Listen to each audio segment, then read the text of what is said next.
Roger that. Okay. Hello, everyone. Welcome to our maiden voyage. Hello, everyone.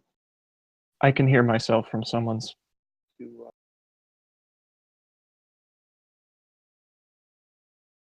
Yep.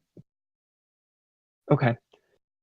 The lot of you are a newly formed group of scraps within the Ebon-clad, as you are all undoubtedly aware. And at the current moment, all 5 of you have been called to one of the guild's fronts, which takes the form of a well-kept tavern that is owned and operated by a guild operative who is frequently known as the Red Shadow. The lot of you haven't been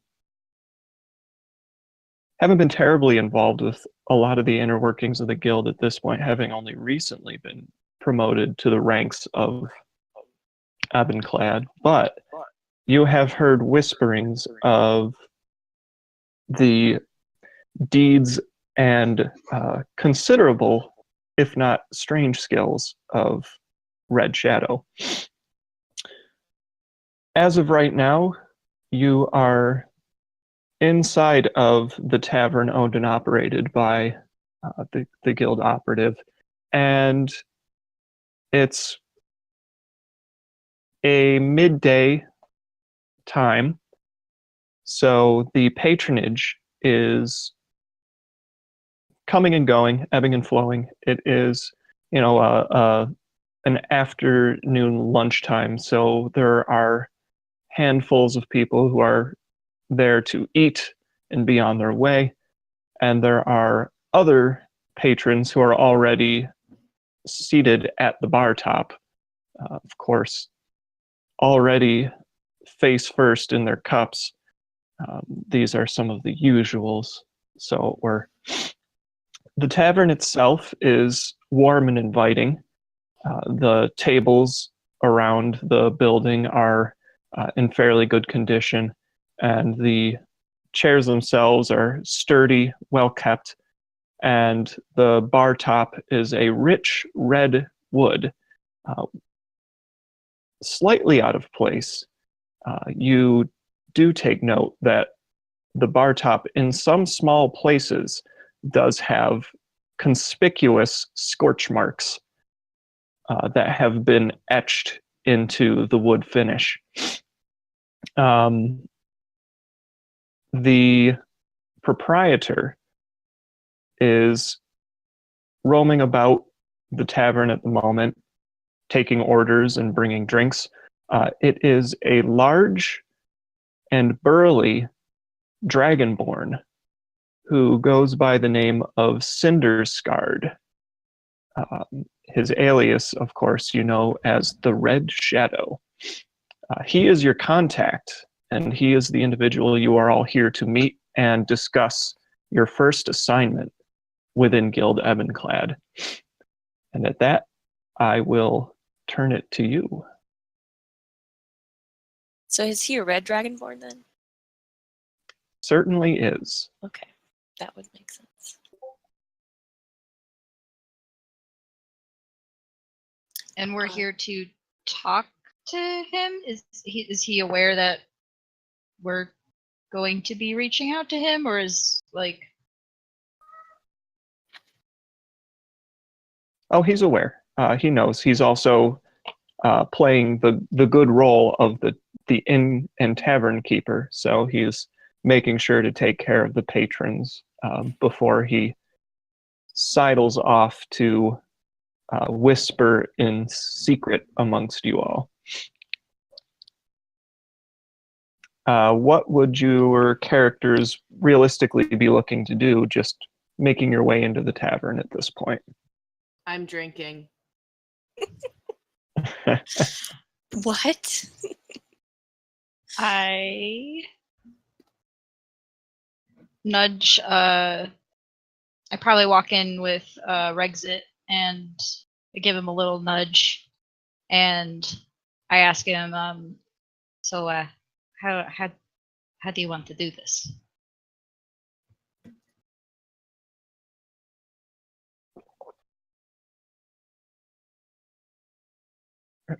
Rexit?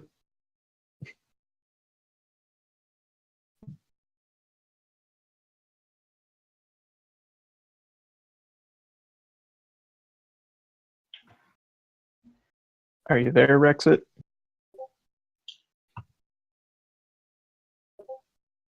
Yes, Rexit is most definitely just eating whatever scraps and leftovers that he can get his hands on.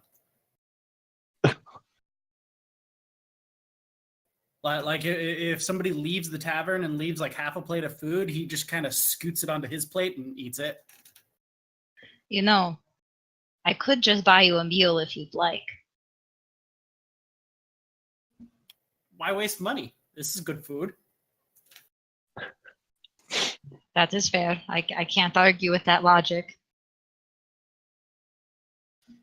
So, how did you want to do this? Did you have a plan? I don't.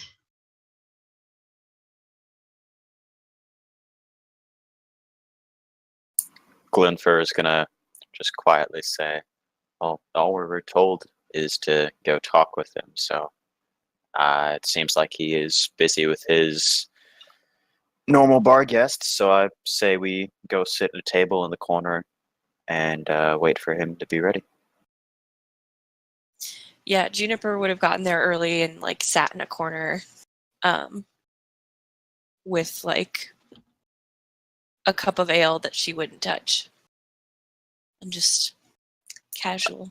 I may have missed this. Were we assigned this mission as a group or as individuals? And if we already knew each other, we would have been with the other person. You all have worked together in previous missions at this point, or maybe in your training, Right. one way or the other.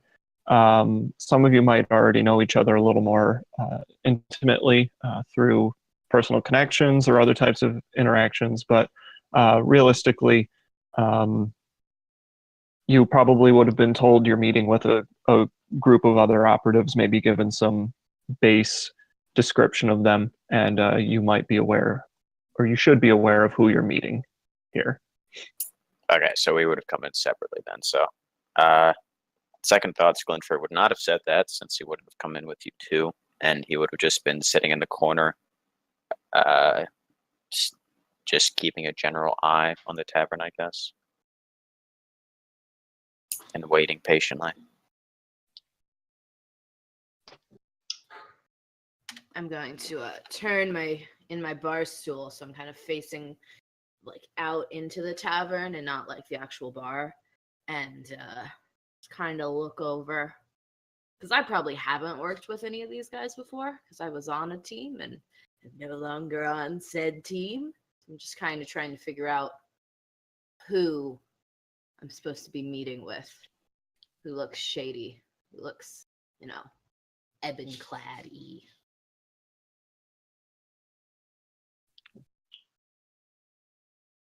Did you Well- like turn around in a noticeable like big swing, or were you subtle about it? I mean, it wasn't circus big, but it Okay. wasn't sneaky.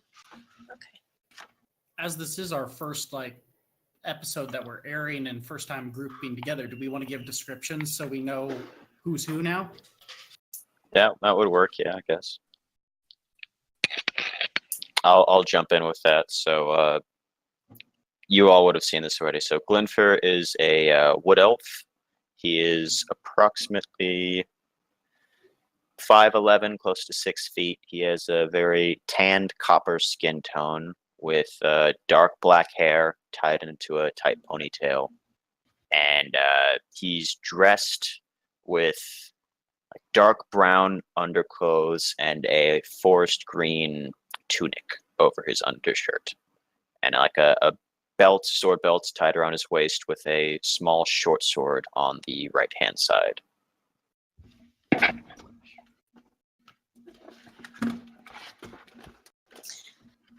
Juniper is a 3'6" halfling with shoulder-length blonde hair and blue eyes, and kind of looks like she's not very like strong or anything.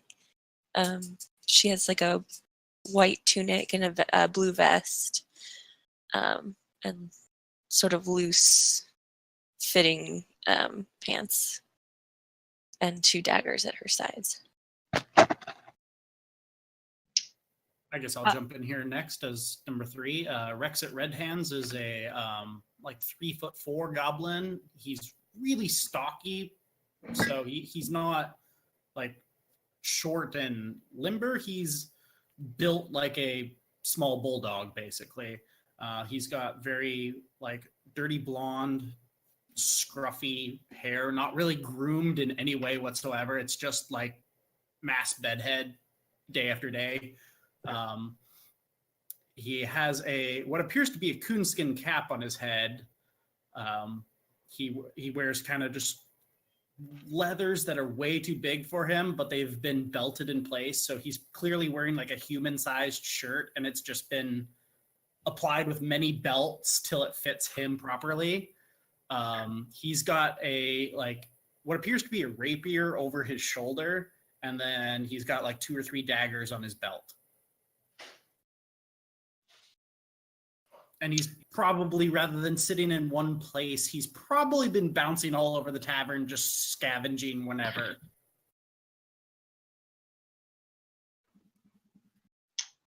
I guess I'll go next. Taya is a 5'4" lavender tiefling. She has white hair and 2 braids. And her horns are curled back. She is wearing a kind of like baggy gray overalls with a gray shirt, and the sleeves kind of hang down. And she has like a vest coat that's long and black, and her boots are brown, and she does not have her hood up currently. She usually does. Oh, and she has an eye patch on her right eye. Evan is human, dirty blonde, shaved on one side, wearing sort of tight-fitting, high-waisted trousers with boots over top, dirty leather armor, ends on the shoulders, no sleeves, and bandaged arms. And a purple and green sort of flamboyant scarf. And he's going to make his way over to the tiefling and just say, in Infernal, I've not seen you around before. And I haven't seen you. Interesting. How do you know Infernal? That's personal, but That's fair. I don't meet a lot of people who know it, though. It's surprising. Well, I'm full of surprises. I mean, we could get personal, and I could tell you then. Okay. Okay. I mean, I'm here on business, so. I'm also here on business. Oh, really? What sort of business do you do? Well, it's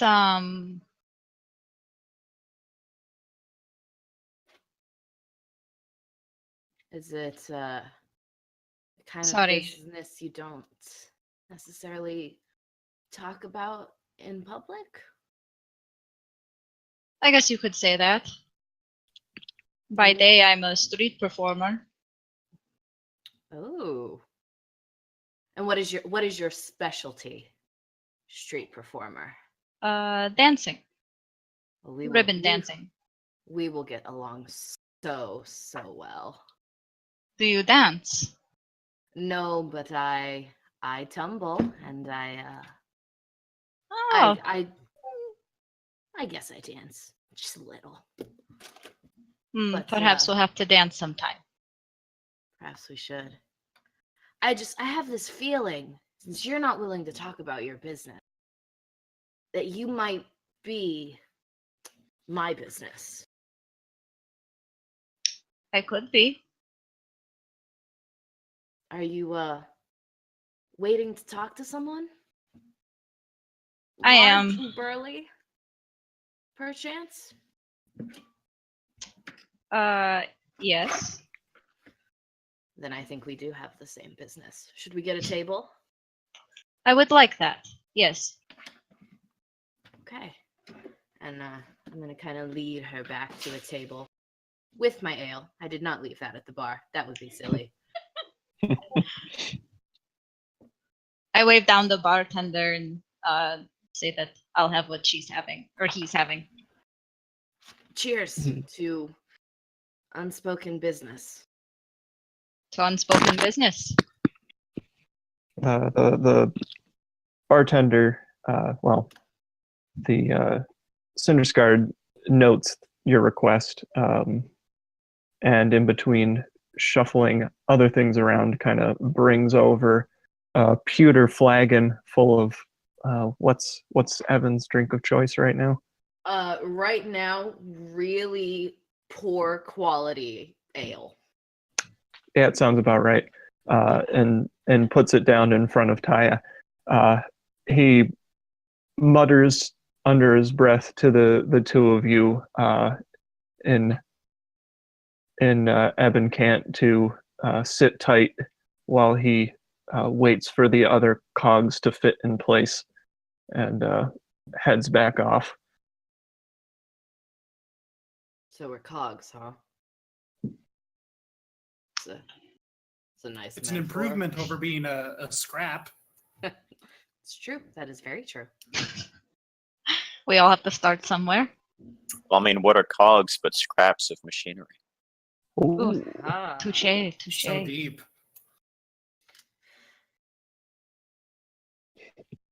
So there's two of you at a table together. Juniper is poking about at her own table, In the and corner, as is Glinfir. And I imagine Rexit is hopping table to table at this point. More or less, yeah. He's claims a stool for 5 minutes, and then he'll go be under a table, and then he'll be on top of a table, and then he'll just scoot around. Is that a goblin? He is. Actually a friend of mine. I'm just gonna let him do his thing. I've never met a goblin. Okay. Takes all types. Juniper's gonna make her way to the table with the tiefling and the human. You certainly are an odd grouping of people. And I put my flagon of ale in front of Evan. As like an offering? Like, can I tell you're offering it to me, or is it just? Yes. I take it a good kind of odd, and I drink your flagon as well. I turn to Taya and say, your friend over there might attract unwanted attention. He's fine. I think at this point we're used to stuff like that. Yeah. So. Fair I'm enough. not used to it. I think it's weird. He's I not like trying to be weird. stealthy. I mean, I like weird. I'm a fan of weird, but that is definitely weird. Oh, for sure. But I mean, at the end of the day, we're all just a bunch of weirdos, right? I like you. Ah, I like you too. I like haven't your really booze. said much to you, but you're good people, I think, if I'm reading you right. Let's hope so. Let's hope so. With I us- hold my the thing of ale out to like toast to that kind of or whatever, and Yeah. Upon seeing more and more interesting looking people grouping up by the bar by our contact, I will approach the group and sit down next to them look over, and at this point of Scraps, how fluent are we in Evancant? You should have an ability to speak with it fairly fluently. Okay, now say quietly in Evancant out of the corner of my mouth. Are you three the ones that I'll be working with today? I'm going to respond in Evancant and say, it would appear so. Not many times are there gatherings of such unique folk. And finally turn over and give a wan smile and introduce myself to anyone who hasn't seen me yet. So I'm assuming that would be Evan. Yeah, Since probably. the other people in our group have trained with us, and say, I don't recognize you, good sir. Or not really, good sir. Sorry, that's me speaking. I don't recognize you. Yeah. I had another group that I was I trained with and I was working with, but we had philosophical difference. I may have hit someone, and then it was like inter-party conflict. It just, so now I'm in a different group. So yeah. You don't play well with others. I play great with others, just not I see. everyone. Well, can here's say- hoping that you get along with us then. Here's hoping, because I have a feeling if I get into another, they're just gonna get rid of the problem child, as it were. So no pressure. No pressure. Yeah. Hey, Rexit, could you make a stealth check for me real quick, please? Right away. Ooh, first roll. Nice. Nailed it. I would like to think as this Eben chatter is going on, he suddenly like freezes and just vanishes. Where did? Oh, You can type it. he's almost too good at what he does. I don't. Well, He's around here somewhere. I mean, that's useful. If he's with us, then that's. Where did he go? Off to find more scraps of food, I suppose. And now he'll reappear from under your chair. Oh, What the? how did you even get under there? You're a sneaky one, aren't you? Okay, don't do that, please. I don't mind. I think we're going to get along great. Okay. Okay. You start. After Rexit pops out from under the table, you look around the room and you see that a lot of the crowd has kind of dispersed. Cinderscard has a few other people with him who have gone about cleaning up the tables, and he tops off the rest of the drinks with people still at the bar top or at the other tables, and eventually, after several minutes, he kind of trundles his way across the floor towards your table, and he leans in to the five of you and just says, and he says this in regular speak. You guys are here for a business meeting, yes? That we are. Indeed. Really big.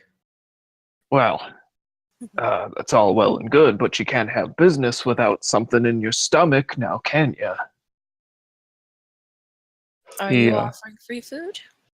He waves a clawed red finger and makes a series of hand signals that you're not familiar with, especially not being flashed by a giant dragonborn hand. And after a little bit of time, the other workers begin bringing out some breads and cheeses and some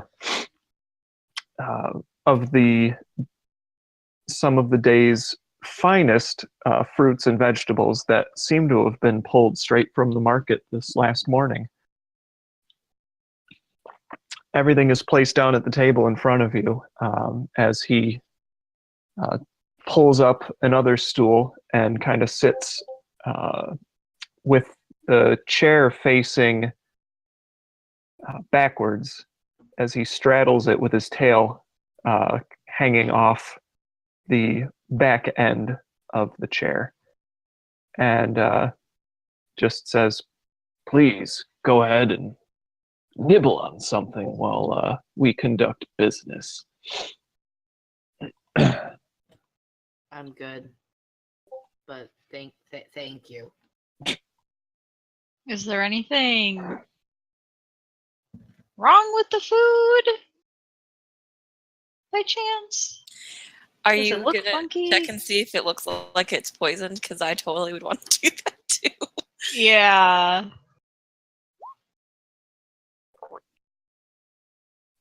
He Cinderscard's eyes narrow a little bit I was after saying. Oh, okay. as the rebuff from all of you essentially at the table comes one by one, and he Rexit's little green hand will just grab food and pull it under the table with him. he stops for a moment and kind of lifts the table up slightly to kind of get a better view of Rexit under there, and he just kind of lets out a throaty chuckle. All right. And he drops the table back down. I am now holding my cup. I am not resting it back on the table in case he picks it up again because I don't want to spill it. He totally just did like the Mr. Incredible, picked up the table, looked under, put it back down. Well, you can enjoy the food if you want, but I'll keep note of this for next time. And he kind of reaches over and takes a claw and stabs it into a hunk of cheese and pulls it up and just starts nibbling at it. And in between mouthfuls of cheese, he switches over to the ebon cant and starts talking in a hushed voice. So, the five of you, we've got a job for the lot of you. You know, new hands and everything. We figured we'd start you off with something light. So Such as? the thing of it, we had a shipment coming into town here that was due to arrive yesterday night, and it never showed up. Word on the streets is that there's a group of bandits who are getting a little big for their britches this side of the city. They've been hitting all sorts of convoys and shipments that are coming along the roads. Normally, this wouldn't be an issue, but they've stolen from the guild. And you, as well as I know, how well that goes over. Now, if it was just goods, we might have been able to, re-procure things. But our eyes that were in the convoy were stabbed out. He takes the knife from the cutting board and slams it into the wood when he says stabbed out. We had one of our own overseeing the shipment. We haven't heard hide nor hair from them since. And we're certain that this eye wasn't a key part in the disappearance of these goods?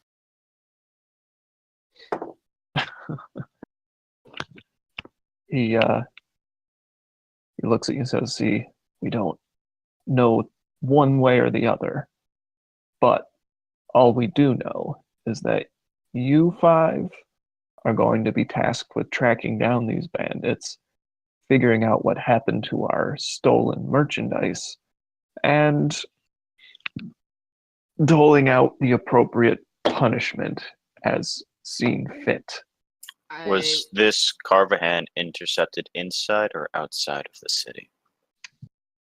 Outside.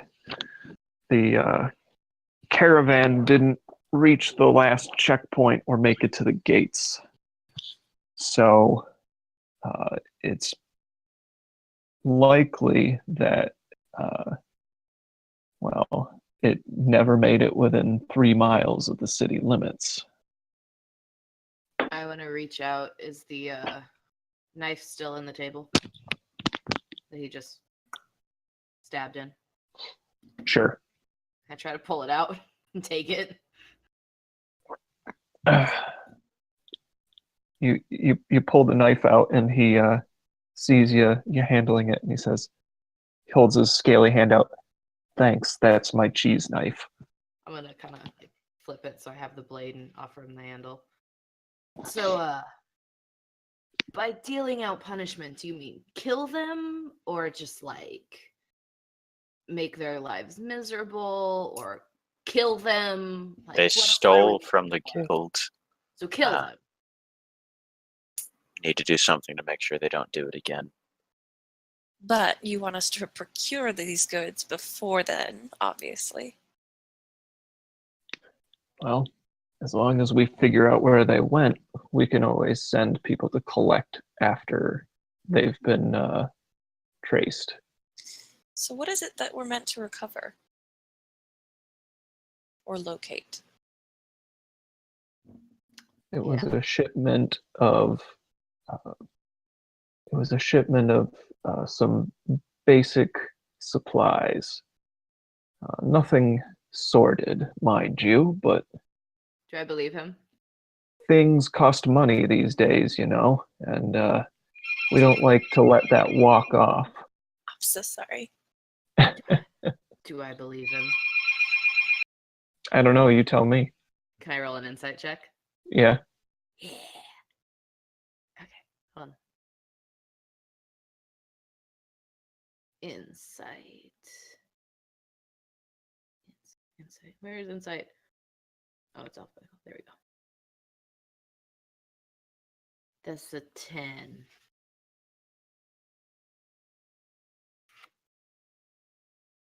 You listen to Cinderscard as he's talking to you, and you have no real reason to doubt that he's trying to lead you astray. Okay. All right, basic supplies. We can find those. That doesn't sound too hard.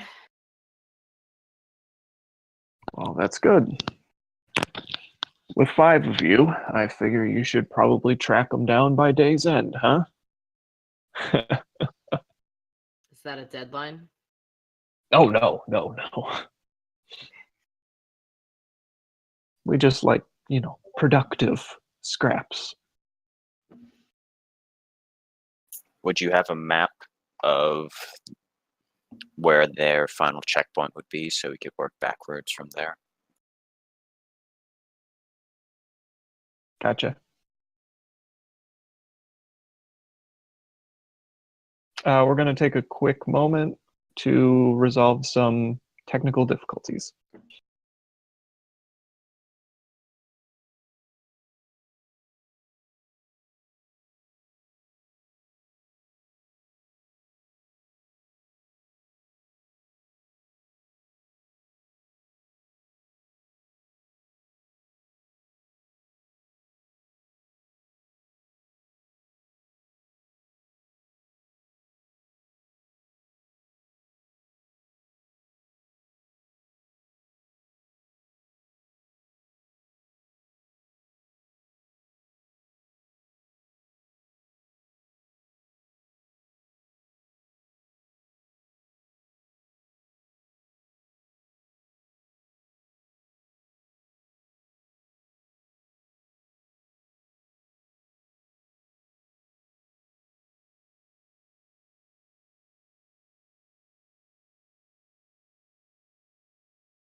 Cool. Thanks, everyone. So you're looking for a map, huh? Yeah. Give me a moment. He pushes away from the table, and you see Cinderscard walk across the floor of the tavern and start rummaging around behind the bar top. He pulls out a piece of parchment and a small wooden stick, and with those in his hands, he comes back to the table and, holding the stick aloft, shoots a little gout of fire that lights it, and he lets it burn for a little bit. And then he puts it out and starts sketching a rudimentary map using the charred edges of the stick. Shh, quiet Neat cat. way to make some charcoal. That was I apologize. That was hot. Boo. Rexit's gonna clap from under the table. That's one way to do it. I'm gonna lean over the table, look at the map. Yeah, I have no idea what he just drew. Can someone describe that to me? The map itself is a fairly haphazardly drawn rendition of the city of Quintala. You recognize the shape of the city and some of the major landmarks that might be featured on most maps. But realistically, Cinderscard has taken the liberty of sketching out the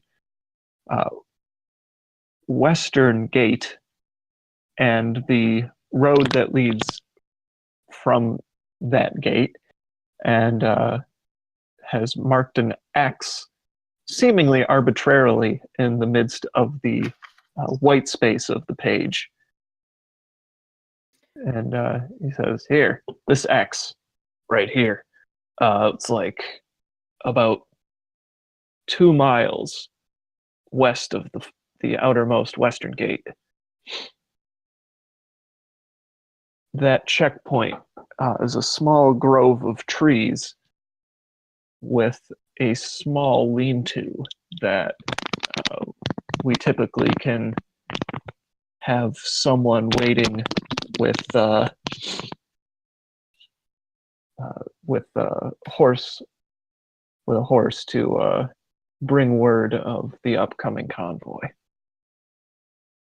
But the convoy never checked in there.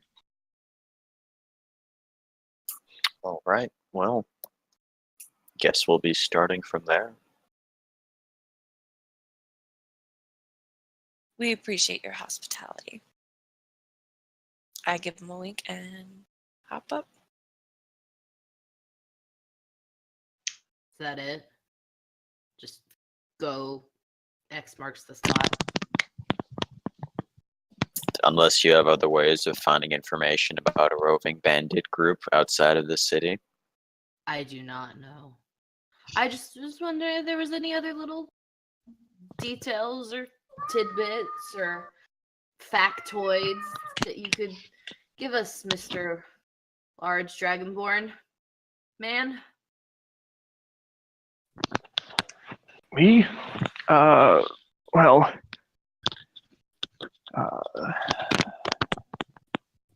if you listen to some of the people around the tavern, they tend to talk more than they probably should. I guess I've heard that some other merchant caravans have been hit in the last 3 or 4 days as well. At least one other along the western roads and another along the north. It's presumably the same group, but Well, if they hit the west and the north, then maybe northwest is where they're putting it. That would be a safe bet. How many days ago did he say that the shipment was hit? Yesterday. So it was Okay. supposed to arrive yesterday.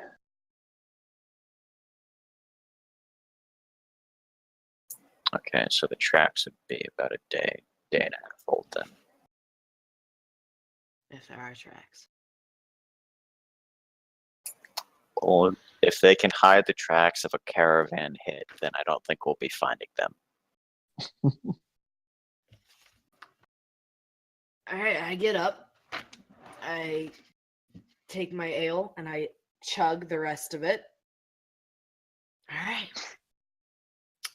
I'm ready. Everyone else ready? Bring your weapons, because my last group we forgot to bring our weapons and we had to like go back, and so just make sure you have all your stuff before we go. I'm always prepared, but I appreciate your concern. That's not concern. I just don't like walking that much. Yeah, and make sure you all have some supplies for living a few days outside of the city. We don't know how long it'll take to track down this group. Ew, camping. I Out of knocked character, back do we the. start with rations or anything? I mean, I assume you would, but I also assume you wouldn't be just walking around the city with them. Fair enough. Yeah, you guys would have enough rudimentary supplies for that, and of course, out of independent of stream here, I'm sure your friendly innkeeper wouldn't send you off into the wilderness without at least something. Good point. Rexit starts shoveling all that nice food into his backpack. I swipe the thing of bread. Not before quite he what I gets it had in all. mind. One loaf. Actually, before we go, I want to turn to our dragonborn fellow and say in Ebencant, you wouldn't happen to have a forgery kit available anywhere nearby, would you? Forgery kit. No, I wouldn't. I see. I'm interested in acquiring one at some point. Are you now? Well, let me put out some feelers and see if I can track one down for you. Excellent. I very much appreciate it. I was going to say, the man clearly doesn't like pens. After all, he just made charcoal. Fair enough. I'm going to take my loaf of bread that I grabbed and I'm going to rip it in half and give the other half to the tiefling woman. I didn't get your name, by the way. I'm Evan. I'm Taya. Nice to meet you. Thank you. Yeah. We'll do that. And Also, then in Infernal, just quick clarifying point from our conversation before. You said you're a dancer. Are you like magically talented at dance and music? Or is that just like a hobby? A little bit of both. Okay. I know I have some tricks up my sleeve. Okay. I feel like our tricks might be able to be put to use together. I think we could figure that out. Okay. All right. And I'm going to switch Yeah. back to common. All right, let's go. After they do that, I'm going to say in Halfling, I can talk in a language you don't understand either. What? I say back to you, well, that makes two of us. Also Wait, in really? Halfling. Yes, I return that in Halfling. Wow. You're full of surprises, aren't you? Oh, we're a shady group talking in secret languages. Does anyone speak Goblin? Rexit babbles in Goblin. Taya chips in with that. Wait, does Taya speak Goblin? Yes. I think that would reasonably get a surprised reaction from Rexit, and he goes, "Whoop." What, did you think I didn't know what you were saying this whole time? And now he looks embarrassed.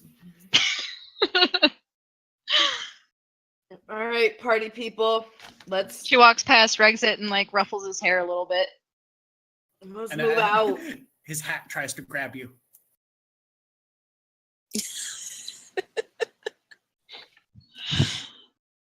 Okay then, I'm walking away. I leave. We leave. Yep. Before we head out, I ask Cinderscard if he could name off any of the merchants that have also been hit by this caravan, by this bandit group. Let's see.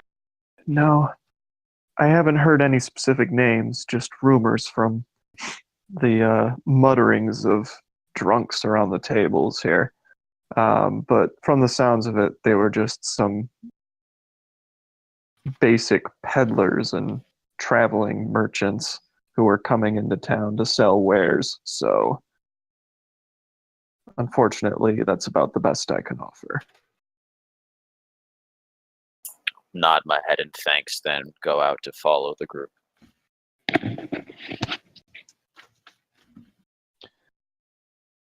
You exit the tavern.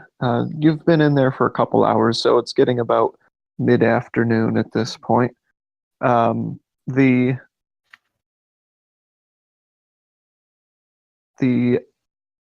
tavern sign hangs behind you, and I'm probably going to regret this, but it is called the Dragon, Oh God! and it has a giant stylized carved dragon for the sign. Wait, so like the drag in? In. It's Yeah. a pun, right? Okay. Yeah, Is it all one word but with the I capitalized? it is. Okay. So Oh, good. Yes. So good. Thank you so much. I better make a note of that. I love it so much. Taya's cringing a little bit. Boo! Bad You're not a puns. fan of Boo!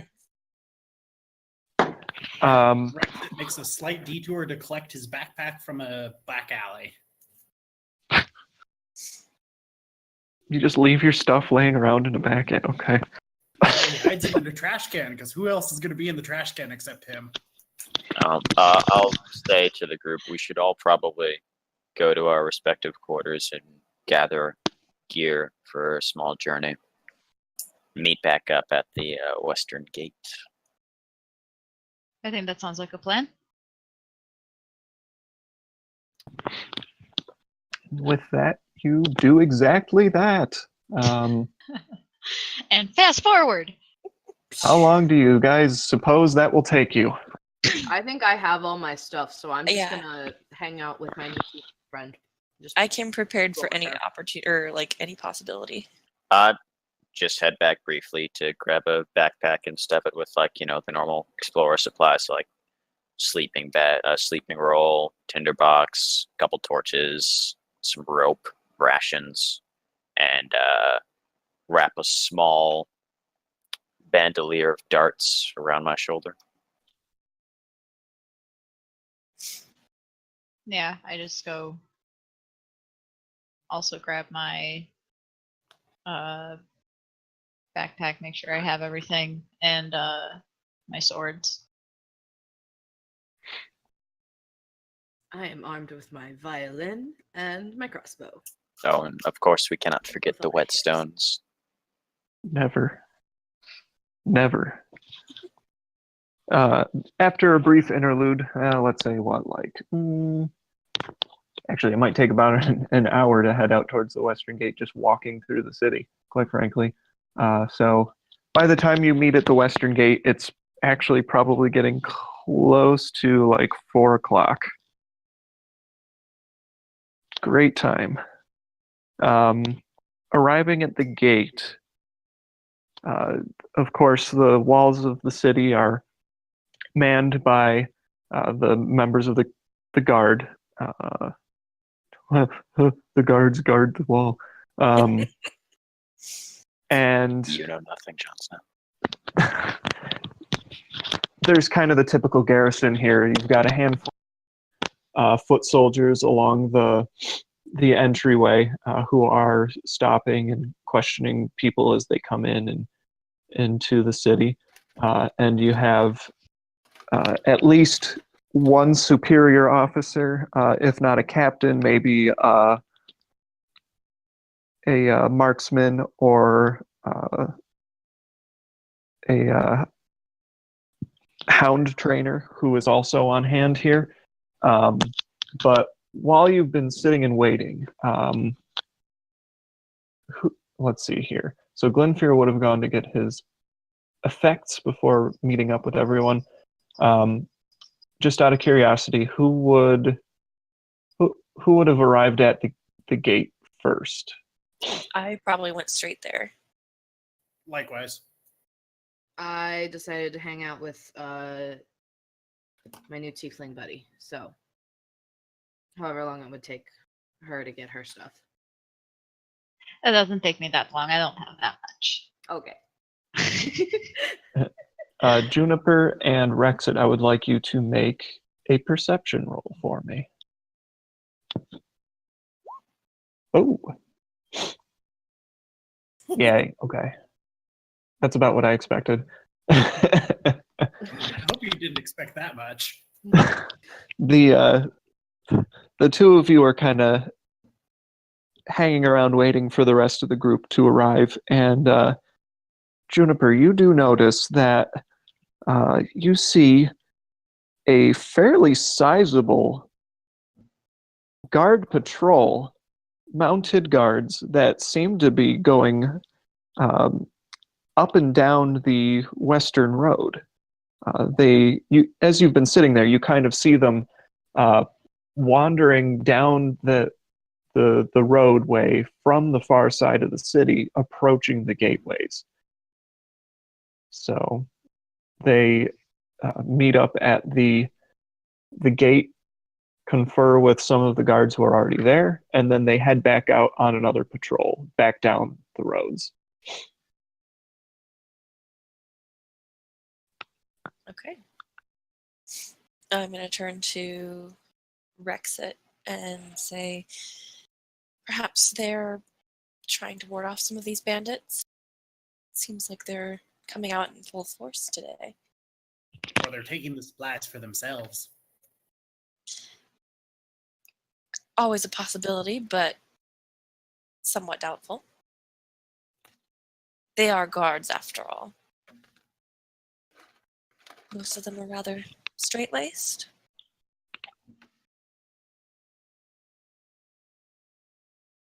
Do any of them approach us or say anything? No, they seem content to ignore you. Okay. I will not draw attention to us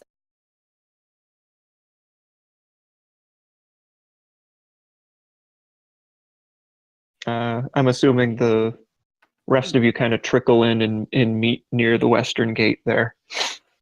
Yeah. Yeah. So is everyone ready to head out? Of course. Yeah, Glenfer will wander in at the tail end of the group since he had to go a little bit farther out of the way to get to his place. Quick question before we go out into the wilderness. Are any of you good at tracking things? He raises an eyebrow at you. Glenfer does. I do not see that. Okay, well, does a little cough and says, I know it's typecasting my race, but I'm a wood elf for a reason. Oh, you're a wood elf? I'm so sorry. Blind.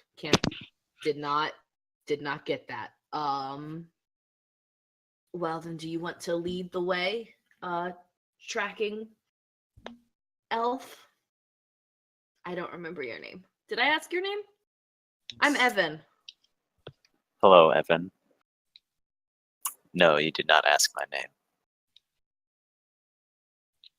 What is your name?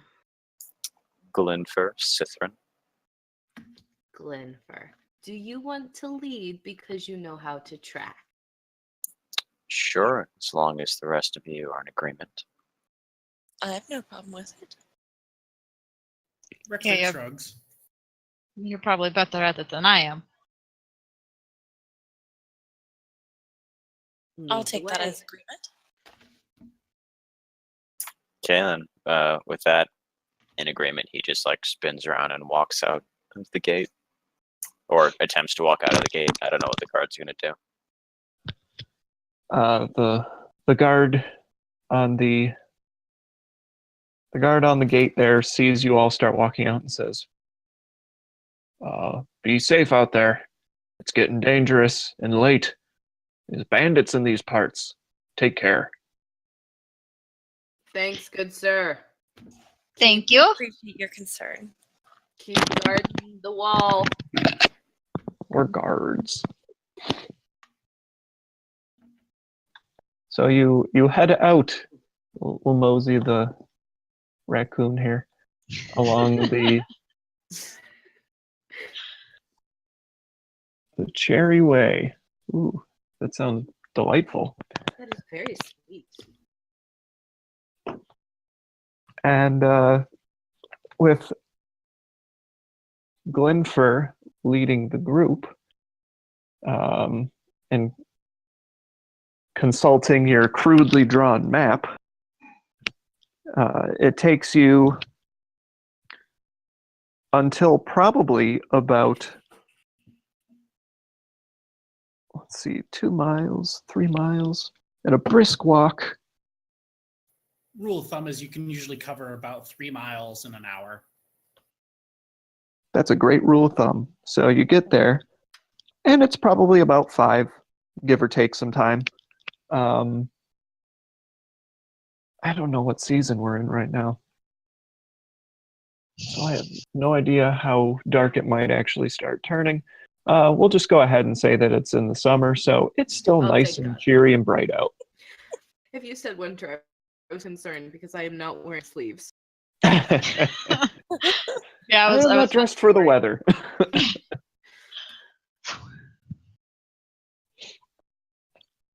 My cat is going crazy. I'm sorry. Mine is too, so. Glinfir, your excellent tracking leads you directly to the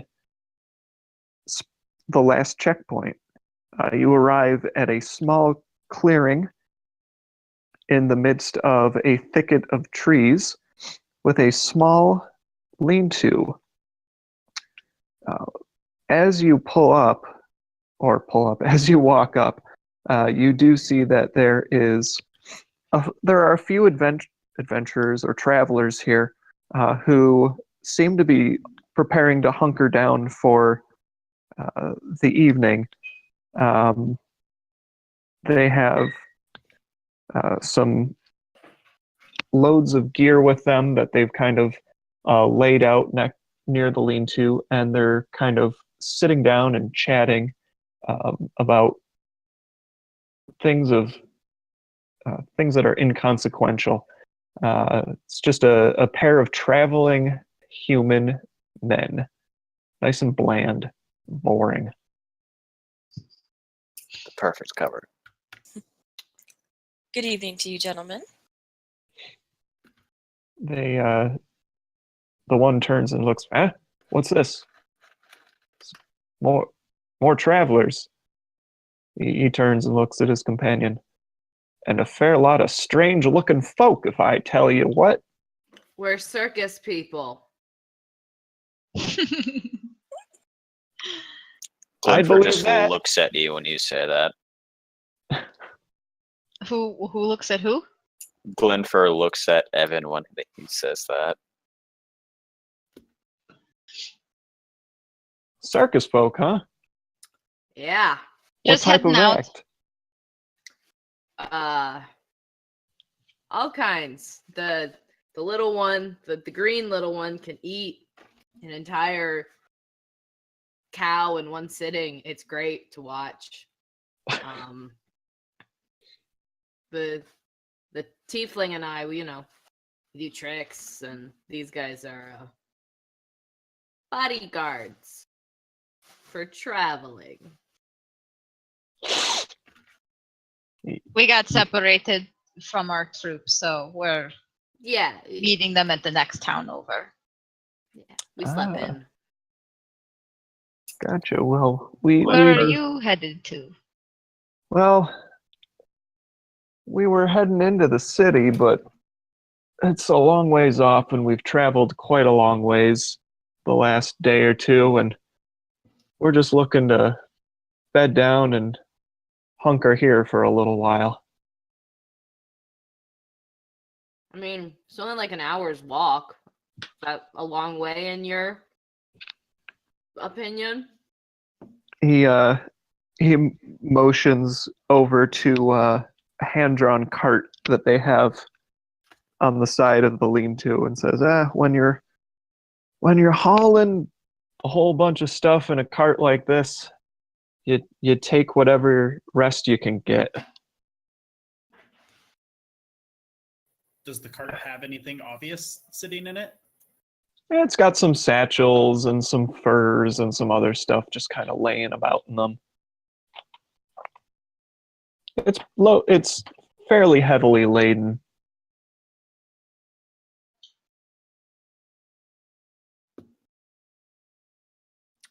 And it's just two guys in a hand cart. Yeah.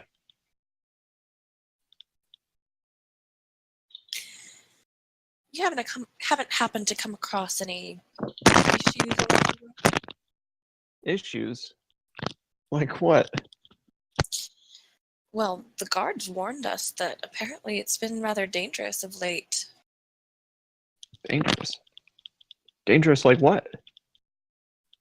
Apparently, there's been talk of bandits. Bandits? We haven't seen no bandits around here. Plenty of guard patrols this leg of the trip, though. We've already seen 2 or 3 of them come traipsing through here. Do you see any empty carts or abandoned stuff on the side of the road? Empty carts?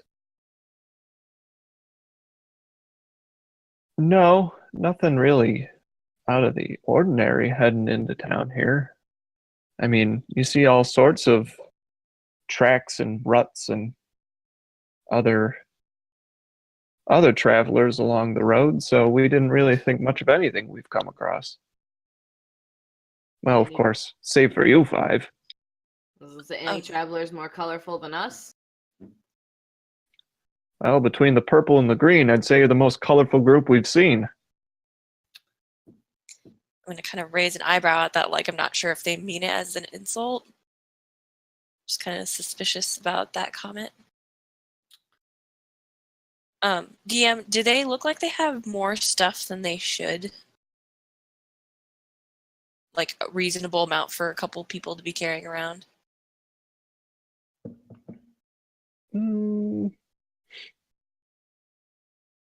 Make an insight check.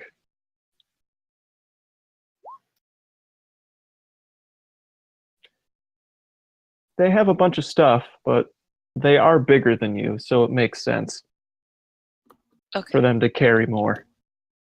You said they had like furs and satchels and stuff. Did they look like huntsmen, or are they just like your town average Joe? They look kind of like average Joes. Just kind of wearing some commoner's clothes, maybe a little bit of, maybe some dusty leathers, and maybe a handful of tools or maybe not necessarily weapons per se, but maybe like hatchets or small knives on their person that they might use for traveling needs. I want to walk around the lean-to and, like, this is going to sound real gross, try to smell horse doo-doo, because they'd said that the one guy always was there with a horse in case they needed to come back to town real quick or something, and I don't know, just signs of the Ebon-clad people. Okay. Make an investigation check. Okay.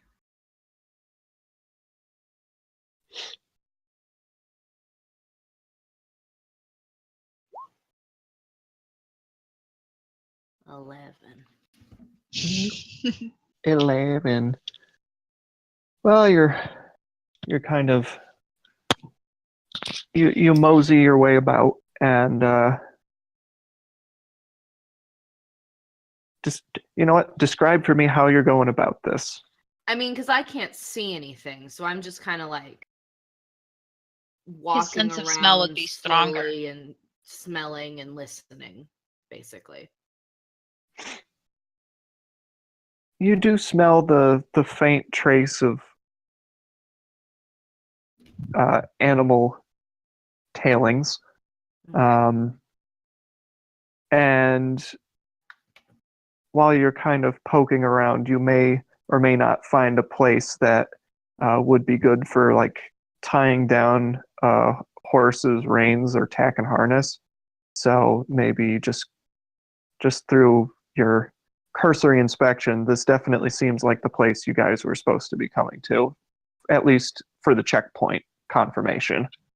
Hey, Glinfir, come here. I'd get up if I was sitting down and go over to Evan. I don't like admitting things I'm not good at. Actually, I like admitting that I'm not at a lot of things.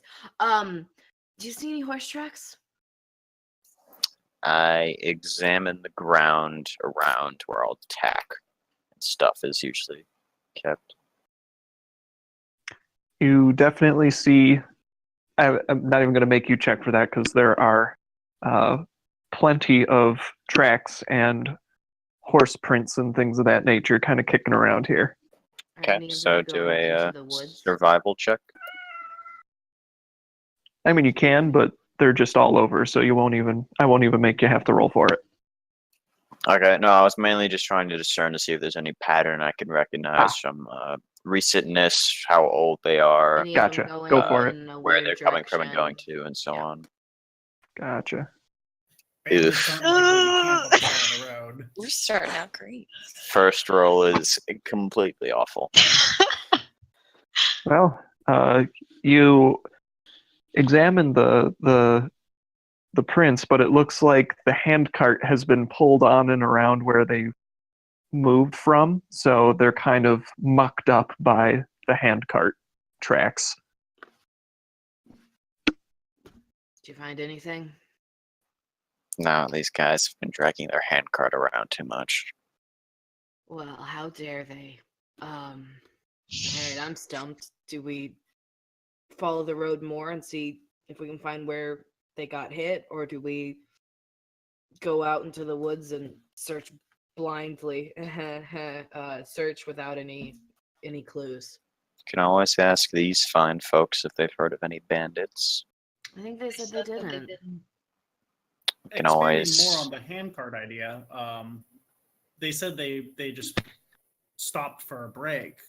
Is the handcart just parked in one spot, or because the way you make it sounds like the cart was spun around multiple times, like to purposely distort tracks rather than just dropped in one place. Well, I mean, I don't know if you joined us when we walked around to the other side to look at the tracks. So I don't know if you heard. He said it was near the handcart, so. Okay. Well, I mean, it's more of I just can't see it because they've gone through and covered them. Dirt Okay. can only tell so much. Damn, Dirt needs to learn how to speak common. Just go find that druid who knows speak with dirt. Yeah, that's what we need. Tell me, you'll find being what trod on you so harshly. I have a friend who loves speak with plants, and he keeps forgetting that plants are not intelligent. So he like talks to grass, and grass is like, "Don't step on me." I'm going one of- to, having not found anything, make my way back over to the two peoples. Just kind of sit myself down next to them and go, "You guys been to Kintala, the city before?" Occasionally.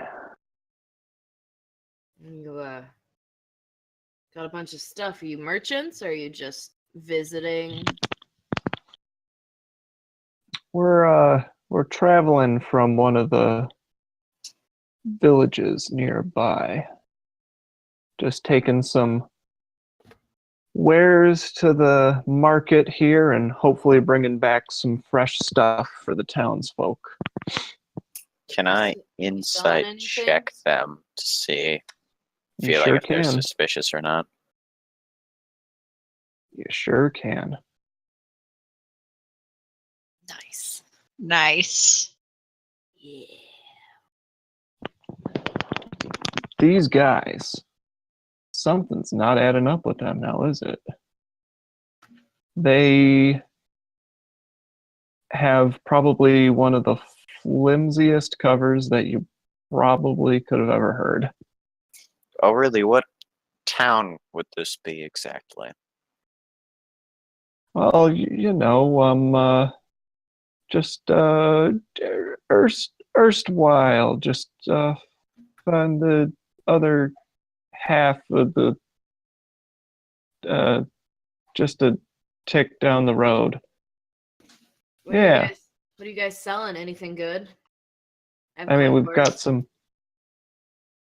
Why, are you interested in buying? This is all very, very interesting. How about you just tell us the truth? And I cast Charm Person. Oh, Yes. Yeah. They have to make. Yes, queen. I don't know what the save is on this. wisdom saving throw. Wisdom saving throw. The save is a 12. DC's 12? Okay. Yeah. You got it. Are they And that works on wise one person? plain Yeah. men in the woods? Or Yeah. I'm now that one of my companions is also feeling kind of sketchy about them. I'm gonna like look around and see if I see anything suspicious in this like surroundings. Oh shit! Oh crap! In that similar vein of things, Rexit would like to inspect the cart and just like climb on in and start rooting through stuff stealthily. Make a stealth check.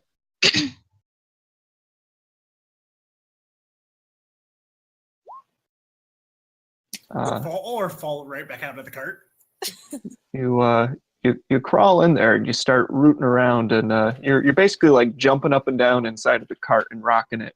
And while the one gentleman is being skillfully charmed, the other one hears the commotion with the cart and gets up quickly and is like, "Hey, you little green pest, get out of there! Shoo! You're gonna break something." I grab him before he can go to the cart. Just like by like his clothes and just try to like pull him back. You're gonna just reach out and grab him, reach Yeah, out and touch someone. Yeah. I guess I'm being grabbed because I didn't see it coming. No, not you. So The human guy. person who's trying to come get you. Oh, okay. He's just he's a goblin. Just it's nothing. Come on, just sit back down.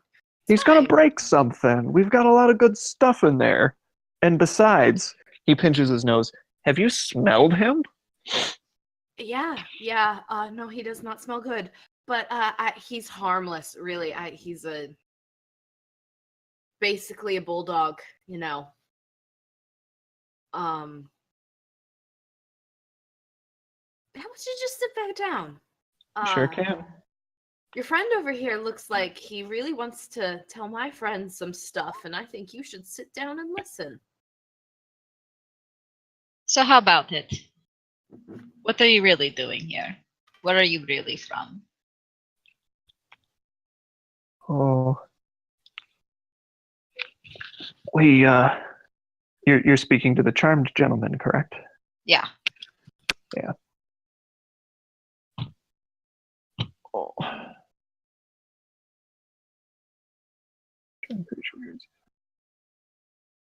Well, we were just we were traveling down the road here, but we actually were coming out of the city. We were heading west, and funny thing, these strange fellas just up and walked right out of the woods down a ways here, and they gave us a whole bunch of stuff to bring into town.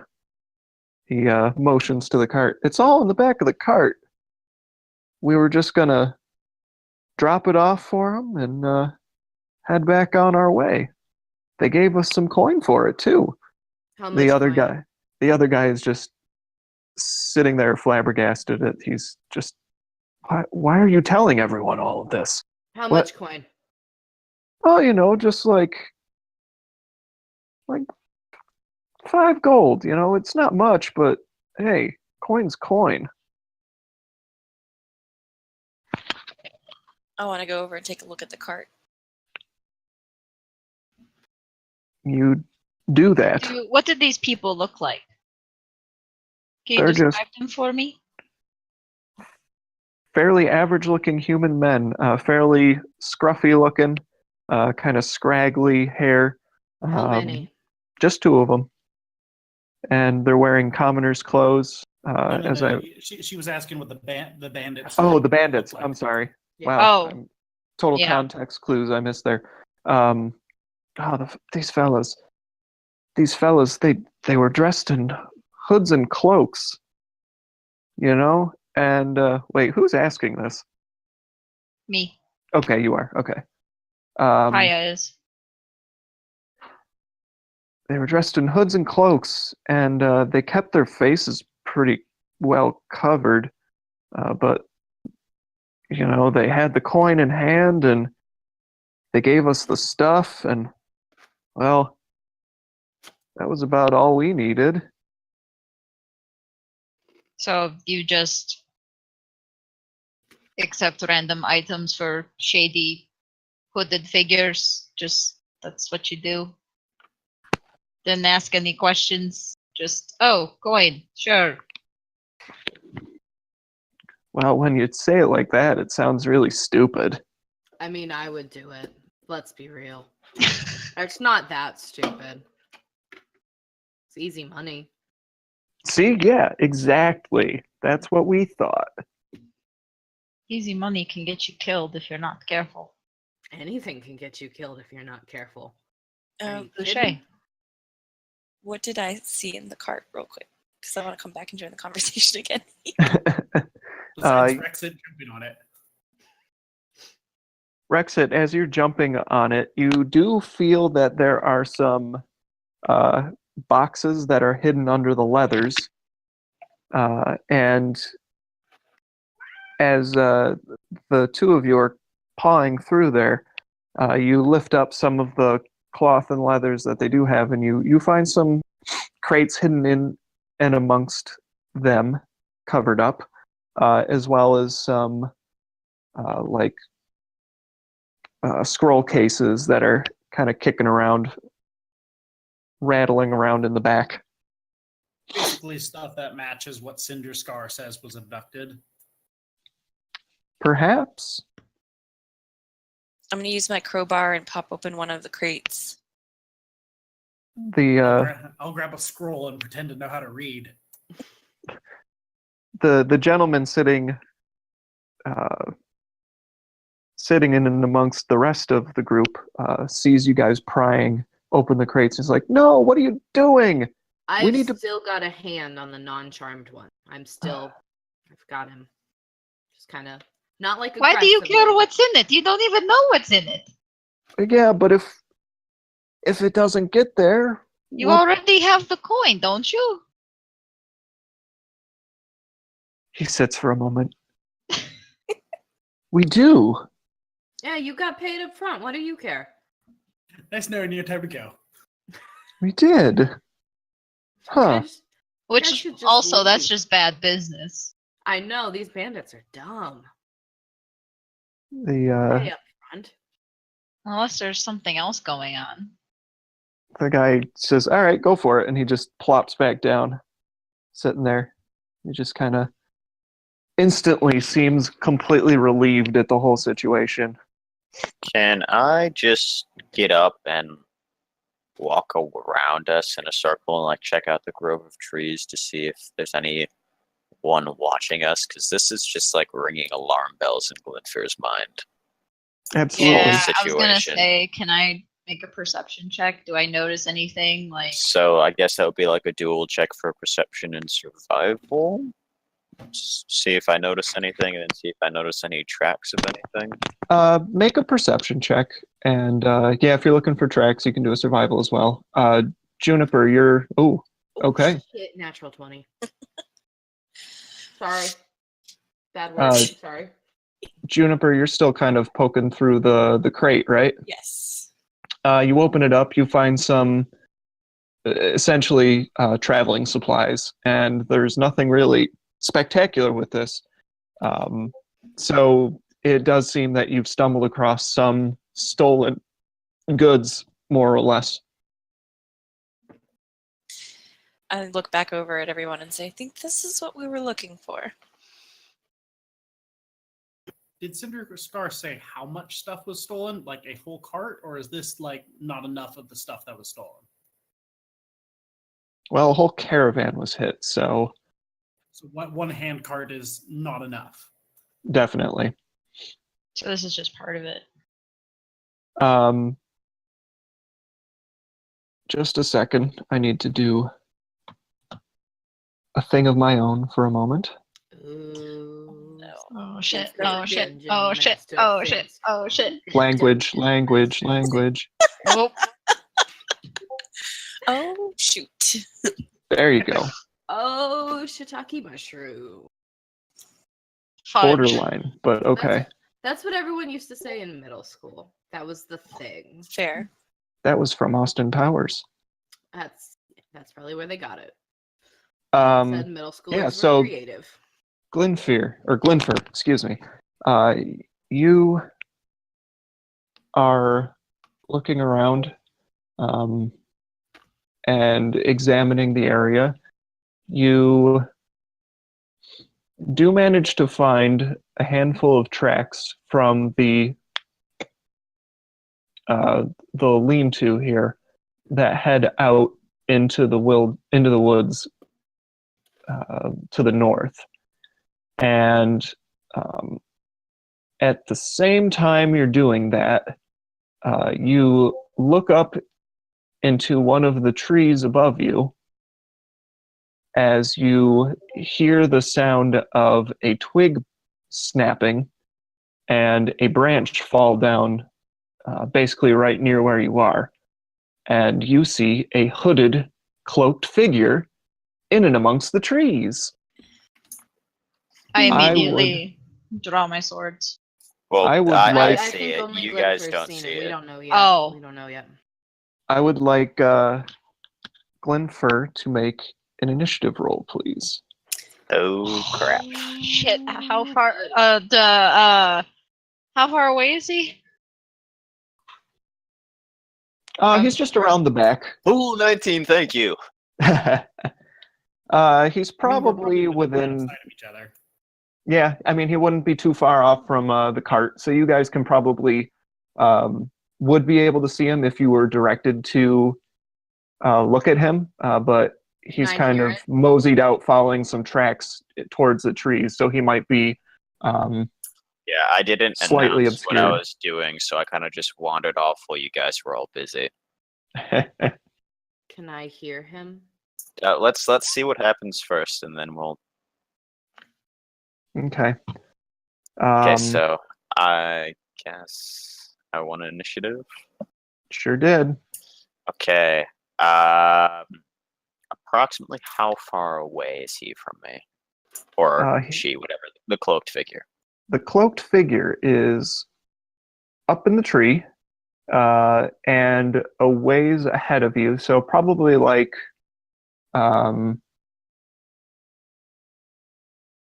15 feet forward and maybe like 10 feet up. Okay. I am going to hurl a dart at the figure. Well, backing up, and actually no, I'm not gonna hurl a dart. Let's be smart about this. I'm gonna draw my sword in my left hand and back up towards the group and say, "We have company." Not screaming it, just like at a conversational tone. And then ready in action to hit someone if they get close to me in a threatening manner. Gotcha. Everybody else make initiative. Okay. Yeah, be sure to click the initiative thing on your... Yeah, there we go. Boop. I gotta get the turn thing going here.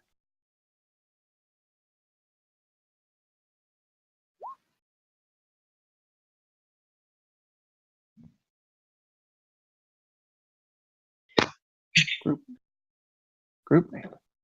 I apparently I had the raccoon clicked, and so oops. The entire squad rolls one single initiative. Apparently. Of As 8. a raccoon.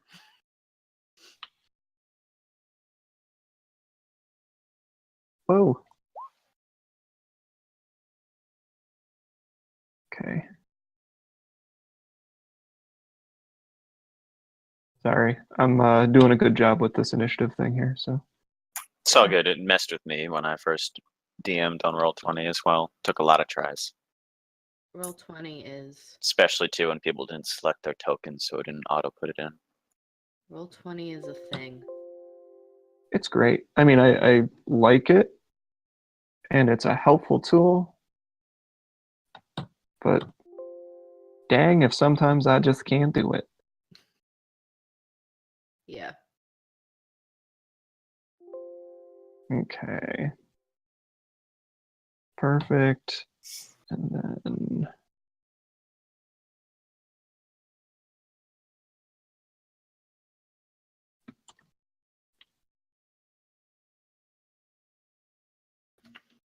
Cool. All right. So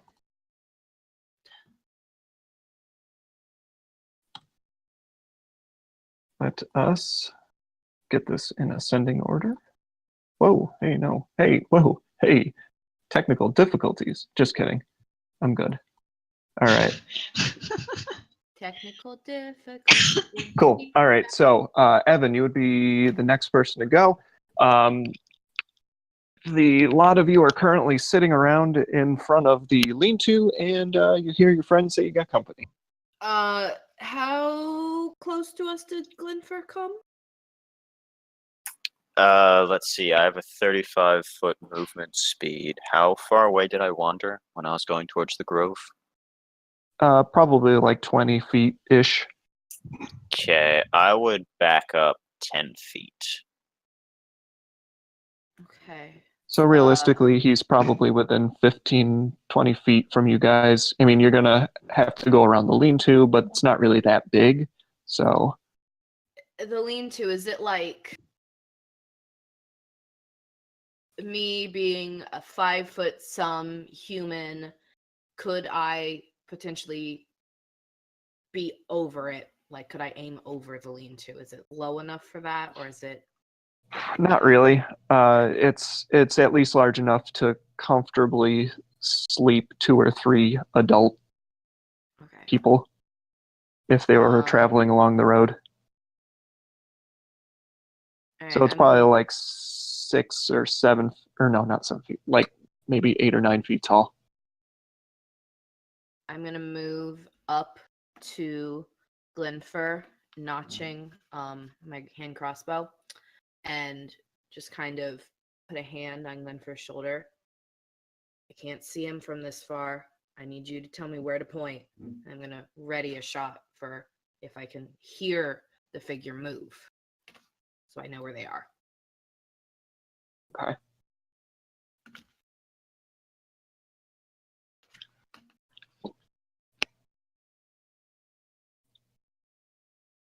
Anything else you want to get That's done? it. Yeah, I'm just gonna ready that crossbow bolt.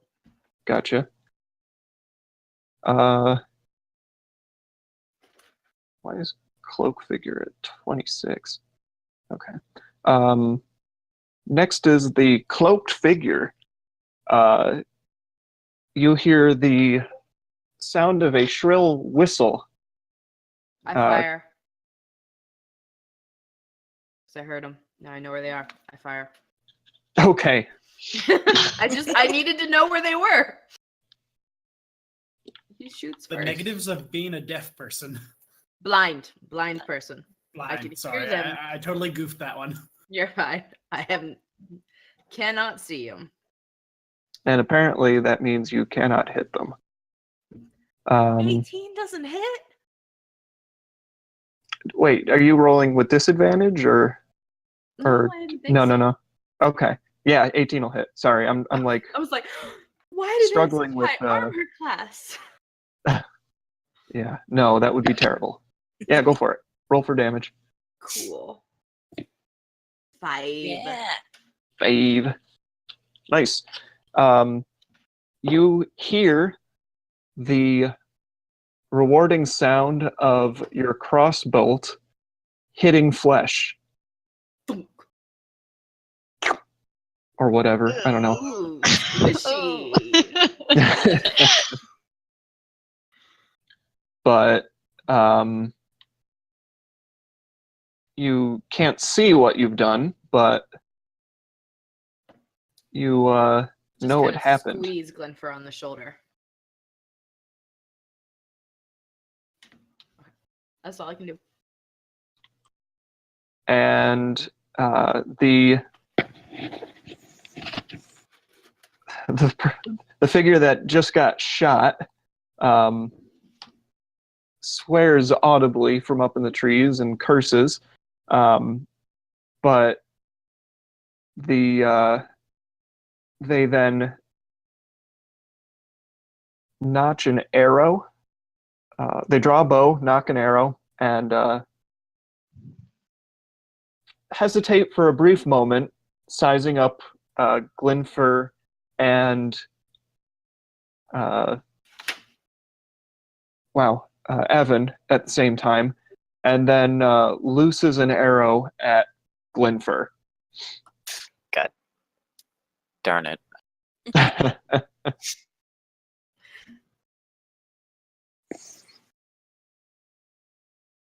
Well, he appeared to roll poorly, so. Yes, he Yeah. sure did. Ooh. That misses. Resoundingly. The arrow lands in the ground, loosed from the short bow from amongst the trees. It hits the ground in front of your feet, Glinfir, and after some more audible cursing, you think you see the figure pull the bolt out of their arm that they used to draw the bow. Next would be, why does it keep doubling? Next would be Taya. My friend was having that problem too. How far away am I? Taya, you're around the front. You're probably like 35 for. Oh, man. How far did I say for Like 20 feet. Evan? You walked away like 20 feet. Yeah, like 20, 25 feet from your friends on the other side. But he's Okay. still 15 feet up in a tree, probably. Yeah, he's Okay. probably a good 30 feet away from Evan and Glinfir. Okay. All right, I'm gonna use my movement to get as close. If I could, like, while he's distracted, if I could approach, like, sneakily and, like, take a swipe at him, unless he already sees it, like, if that's possible. He's still up in a tree. Oh, I thought there was one on the ground. You know what? Make a perception check. Oh, Lord. Yeah, that's a resounding no. I'm half blind. Actually, everybody make a perception check, but I don't think it's going to matter much. Is it a visual perception check or are Yeah, there... it would be. Okay, so I will roll with disadvantage. Okay, my I just am very good at noticing things. I enjoy how it rolled 3 20s for you so far today. I was Yeah. gonna say you are a wood elf in your natural terrain. Glinfir is You're a clearly at very home. perceptive elf. Okay. Apparently. That's Um, awesome. in the midst of the commotion, no one else notices, yet somehow Glinfir has discovered that there is a second figure approaching from the other side, opposite the road, facing the lean-to. Okay. Did I notice them as well? Nobody else noticed. Okay. Okay. Oh wow. He crit his stealth roll. Dang. He did. Oh, nope. I didn't want to click that. Great. It would be Juniper's, or no, Taya's still doing a thing, yeah. Sorry. Yeah. I was going to see if I could. Nope. I don't have the components for that, so I can't do anything. Can I throw a dagger at him and see if that hits? You could move and try it. Alright, I'll get as close as I can and I'll whip out a dagger and try to hit him. Do I just click this? That'll be a hit. Yes. Phew. 6 damage. This guy is turning into a pincushion. Yeah. Your dagger sails through the sky, weaves its way in and amongst the branches of the trees, and strikes true. You hear the sound of, yet again, another metallic object being embedded in flesh, and frantic yelping and cursing from the figure up in the tree. Don't be a coward. Come down out of the tree and fight us. Yes, don't be a coward. Come fight us 5 to 1. Yeah. Why is this doing this to me? It's adding 10 every time. It keeps adding an amount to it, and I don't know why.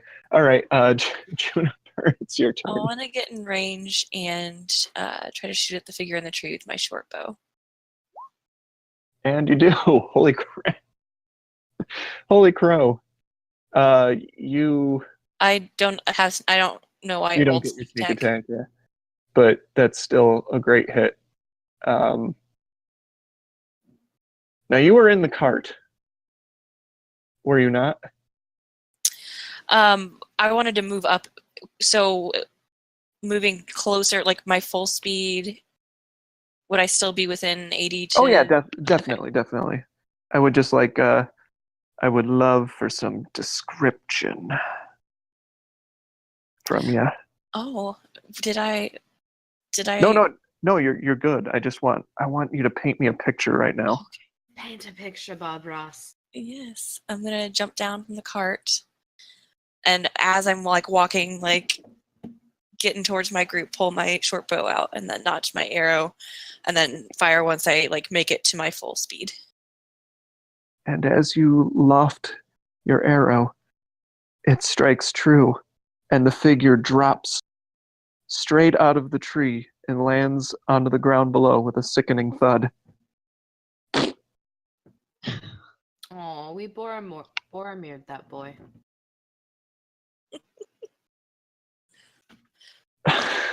Not funny. Too soon. Way too soon. Like 15 years. 15 More than years. that, but still too soon. 15 years too late. You have successfully murdered that man. Juniper. Great job. Okay. Rexit.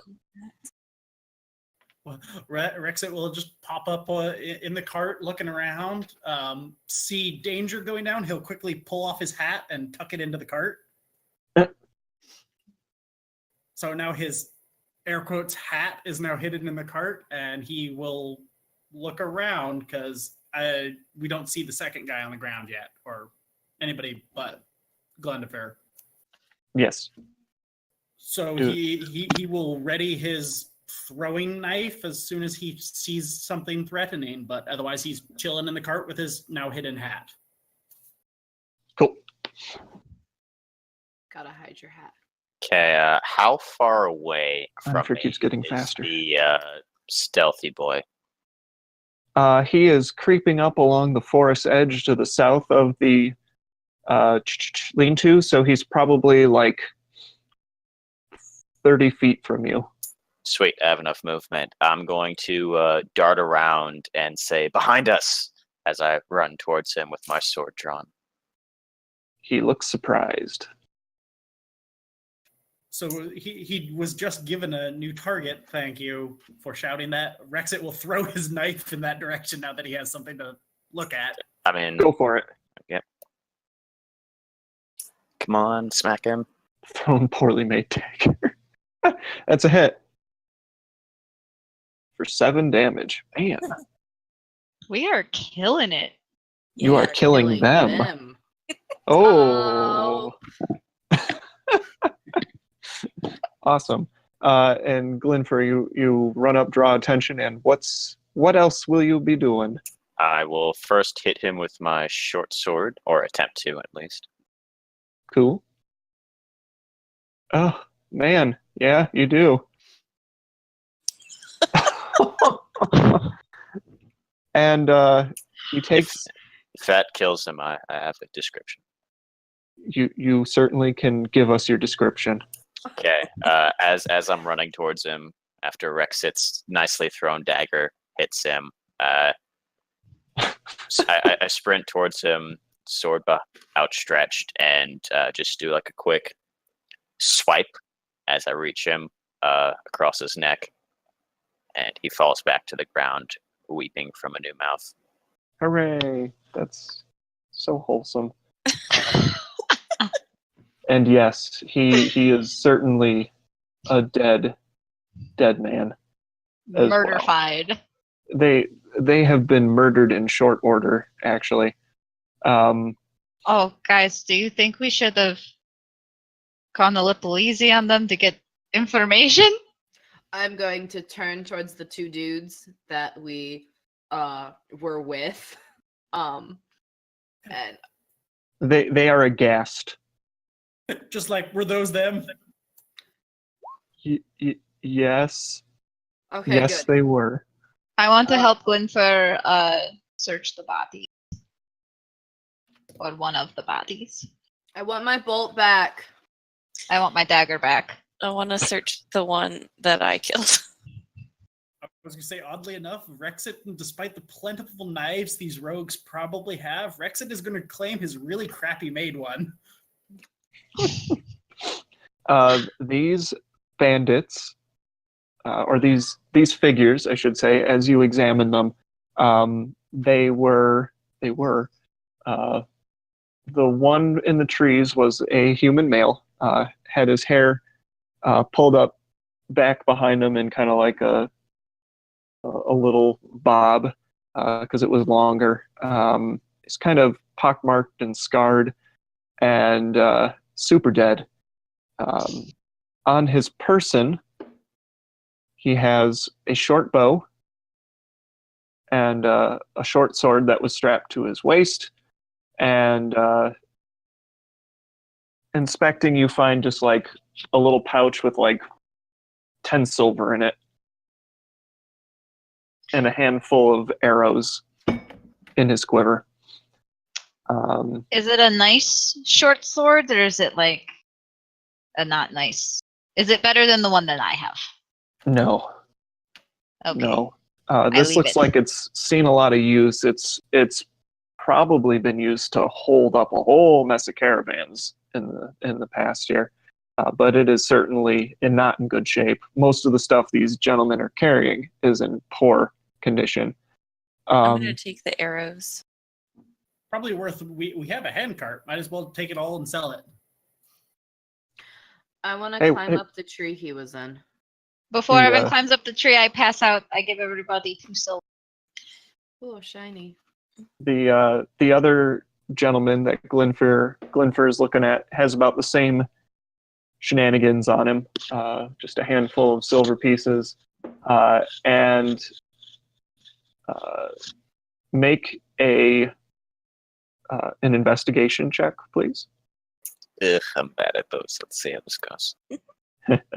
Oh, come on. Oh, 20 on the Oh. other one. Oh. And party loot handout. Should probably get working on that. Your investigation wasn't great, but luckily it's the dead man, so he's not going anywhere. It just takes you a little bit of time, but eventually you find a little piece of paper that was stuffed in one of their pants pockets, and you pull it out and unfold it, and it looks to be another crudely drawn map. Cool. What do my elf eyes see on this map? This poorly drawn map indicates the location where you currently are, and it also indicates an X to the north of you. Looking at it, you assume that it looks like it may be another 2 or 3 miles north from here. That X on that piece of paper. Okay. I share what I found, and then I say we should probably have a few of us dress up in their clothing. I don't think only 2 individuals would be able to take a caravan, and this map shows from where they came from directly to this location. So they were sent here to either finish off whatever poor saps came to get the goods from these 2 guys, or to just scout out for more potential places to steal goods from. So Up in the tree, I'm gonna shout down. I'm an average-looking human male. I should probably be one of those people. they are cloaked figures, and as Evan so aptly pointed out, he and I are the closest in size to them. So sure. Yeah, I don't think I have a disguise kit, but it would probably just be easier for you guys to go. I mean, Now, Taya, not why would you want to average disguise that looking. beautiful face? She looks kind of taken aback by that, and says, "Well, it's a knowable face. That's fair enough. Not good for stealthing and being sneaky and such." I do Just for spend a bit of giggles, time in Rexit it will. disguises as well. What's Rexit doing? I was going to say, just for giggles, Rexit is going to take the hooded cloak off of one of the bodies and drape it over his head and shoulders. So he's like this little black, like Sith Lord, just wandering around. What is a Sith Lord? Ha ha ha. Well, Ha ha ha. Ha ha ha. well, like I said, Goblin friend, I think Evan and I should be the one wearing their clothes since we're closer to their stature. and he'll hand off the cloak. I'm still up in the trees. You should come down from there eventually. Eventually. Did you find what you were looking for? If it takes a while for them to get back to their base, they'll become suspicious. If they were going back to their base. They have a map to this location. I assume they would return to where the map points. I mean, I can't read that map, but I figure it's probably to their location, not this location, because this one was easy to find. I mean, if you need a map to find this, then I mean, We used a map to find this location. Yeah. Where's the other cloak? Now I'm gonna take the other cloak and put it on. How do I look? Do that. I would Sketchy. like to take a brief break Okay. Sounds good for me. Okay. and reconvene in like 5. Sounds good. 5-minute break sounds good. See you guys in a bit. Okay.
So you have a second mystical map.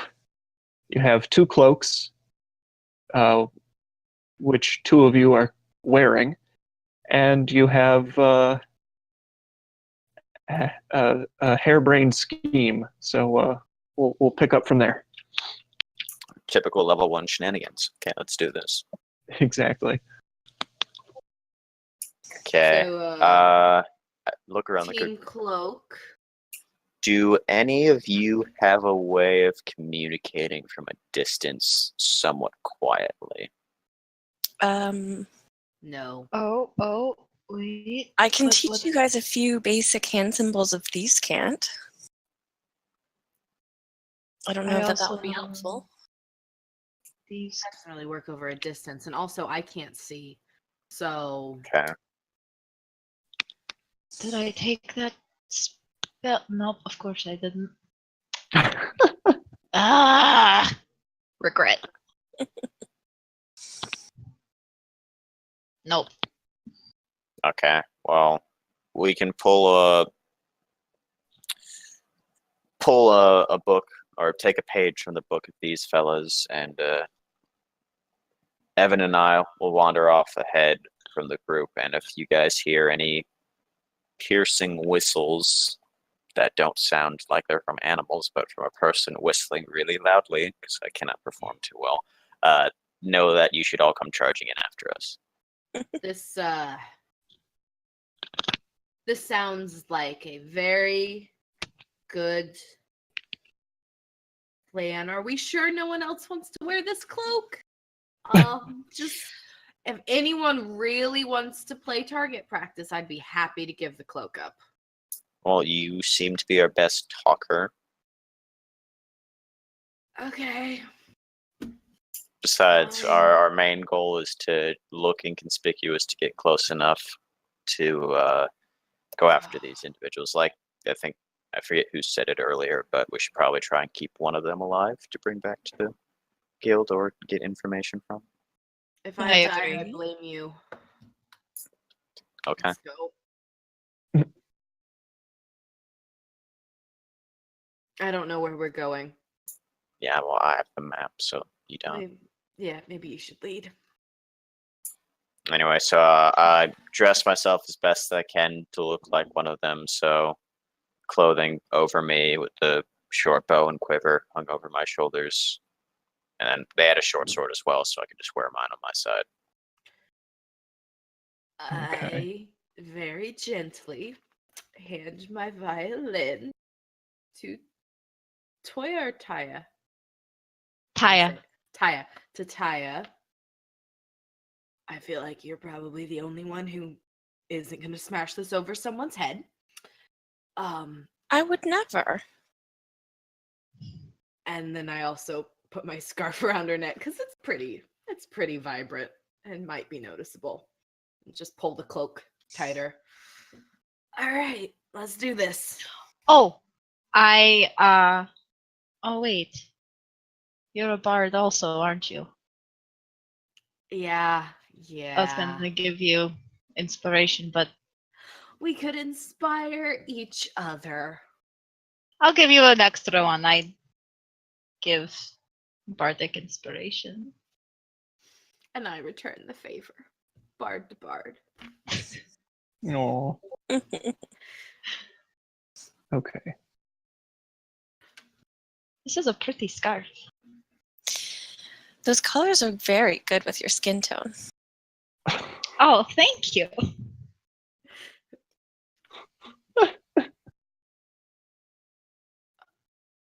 All right, I Shall make we? my way back up to Glinfir. All right, lead the way. I look to everyone else and I say, I would stay a good 30 feet back from us, as that's the closest you should get. If you can hover around 60-ish, that would be okay, but 30 feet would be safer. 30 feet would be, yeah. Depends on how fast And you let's can run, but let's have 30. you guys try and be a little bit stealthy if possible. Evan, are you nervous? No, well, I don't want to get shot. I don't think anyone ever wants that unless they have a death wish, but Yeah, no, don't want an arrow in my gut. That's all. Okay, and guess we start moseying along with me following the map. While we're going, I want to be on somewhat alert with glancing around the trees and so on, since these guys seem to favor ambushes, just making sure there's no other cloaked figures hiding and watching us as we get closer to the location. Gotcha. I keep my ears opened. Also and looking listen. at the tracks to see if they had any other people split off, since I'm guessing we'll find the tracks from the two guys who ambushed us at some point. Yeah. Go ahead and roll a survival check. Come on, let's get above a 15. yay! Oh, wait, that was stealth. Ah, damn it, it's the same roll. Okay. Oh, well, even Oh better. my gosh! Seriously, stop hogging those. I call shenanigans. Look, okay, if the RNG gods favor me, just let them favor me. They'll smite me the next few episodes. That's true. They giveth and they taketh. You follow the tracks that led to the lean-to. You see that there were the two sets of tracks that led towards the lean-to. Eventually, as you get deeper and deeper into the woods, you do find yourself looking at least 3 other sets of tracks that kind of break away from those ones in various locations as you close in on the location on your map. So it looks like there are certainly more people like you expected. Maybe not as many as you might have imagined, but there are certainly other people that you can expect to run into. Okay. The outfits that they were wearing, were there like long sleeves on them, perchance? Sure. Okay, I would like to keep a dart up one of my sleeves if possible. You sure can. I see what you're doing. You got something up your sleeve. Literally. Literally and figuratively, yes. Eventually, after some hiking, the group of you come to a small clearing with a campfire sitting, well, maybe not a campfire, but a fire pit sitting in the middle of a clearing amidst the trees.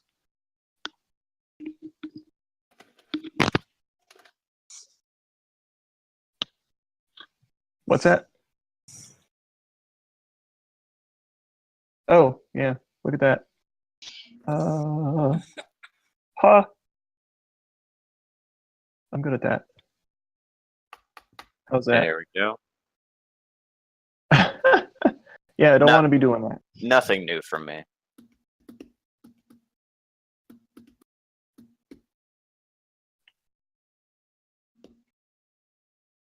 Just reveal all of it. Sometimes I wonder what it's like. Where would we be entering from? Here. Oh, where's my pointer? Oh, where is... That's where the firelight is coming from. Oh my god. Nope. Trying Yeah, to there should be drag there should my be tokens token for on there. I still see blackness. Oh, I can click I my see. token, but it's like hidden behind the map. Try zooming out, because part of the map is black. I just see black.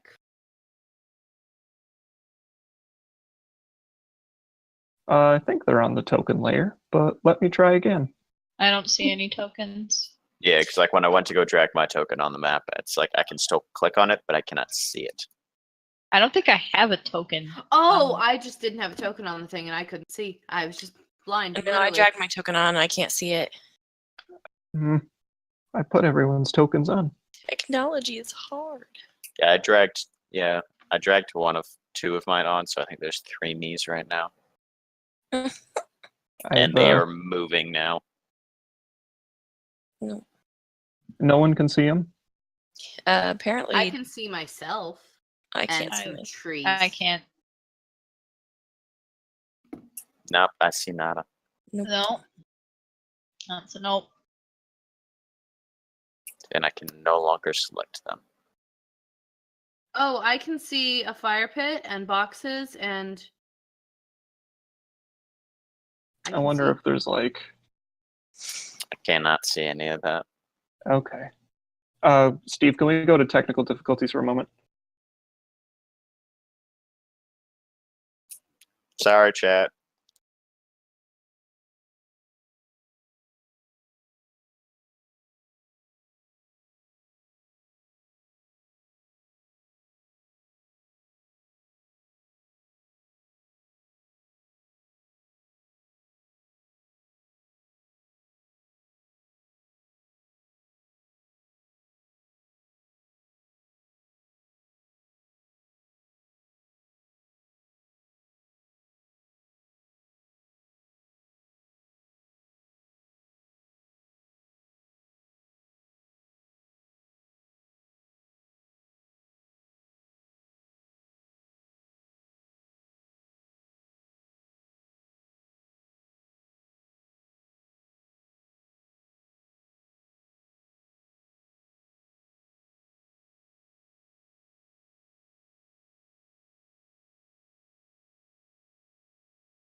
Okay. So technical difficulties were not resolved, so we're going to just move ahead with Theater of the Mind, like most normal people do. So, you guys come to a clearing in and amidst the forest. There is a fire pit. The fire pit itself is just inconspicuously sitting in the middle of a clearing. Around that fire pit are a series of boxes, and those boxes are a good, about 15 feet, just kind of scattered about the fire pit. The fire pit is still smoldering a little bit, so you can see wisps of smoke coming up.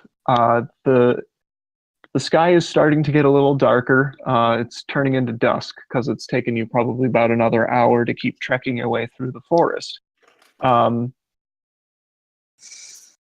From Glinfir and Evan, that little fire pit is probably about 65 feet off in the distance. Okay. Plan of action. I kind of want. I say this to you, Evan, out loud in a whisper. I kind of want to sneak closer for a better look. But if I do that, we should have you with the rest of the group and just change our plan. We're disguised. We're disguised, but that disguise falls apart the moment we speak. Now that I think of it. Not necessarily. I mean, can you mimic a dead man's voice? Yes. You see him get like a little bit startled when you say yes to that. Or actually, you don't see him say that. You just hear like a little sharp intake of breath. Yeah, he cussed enough up in that tree. Yeah, I can imitate that. Okay. The next question is, do you want me to go with you? Because I'll just preface this, I'm really bad with disguises. Or do you want me to shadow you from a close-ish distance and get a drop on them while you distract them? I'll go by myself. That's fine. Okay. As long as you do not let me die. Not let me die. He nods and then remembers that you can't see it, then says, okay. How far is the fire? How far? Yeah, I'm kind of in character asking him, but if you want to answer? 65 feet away from us. What direction? Because we are currently going about northwest-ish right now. Is the fire pit in that direction still? The fire pit is to the northeast. Okay. I say, actually, no, I grab you by your shoulders and rotate you until you're facing the fire. Okay. And then I tell you that there are crates scattered around the area, so watch your step. Okay. I am going to. And then I stealth away from you and start circling. Actually, no, I stealth away from you to like quickly run to the back of the group to the rest of the people to give them the lowdown while you go forwards. I'm going to cast voices on myself. Pre-casting, because I don't want them to catch me casting it. So that I sound like the gentleman that we shot out of the tree. And then I'm going to walk up and I'm going to sit down by the fire. Just casual stroll. Yeah. This was a stealth deck to go back to the group and tell them what's happening. Okay, you stealth your way back and give them the lowdown. Evan, you plop down next to the fire pit. You can smell the scent of the smoldering embers as they billow smoke out into the air. As you settle down, you kind of feel your back hit a wooden box that is behind you.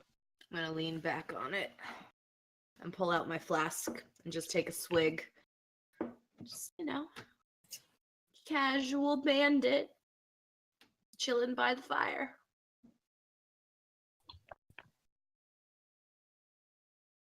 After some time, a few moments and such, eventually another cloaked figure meanders out of the woods behind you and kind of stands behind you and says, "Hey, Hey. you're back late." Yeah, there were some circus folk asking questions. Had to kill some people. Mm. Just nosy. Where's Chuck? Chuck's dead. Yeah, maybe should have started with that. Yeah, Chuck took a bolt in the eye. He's dead back there on the road.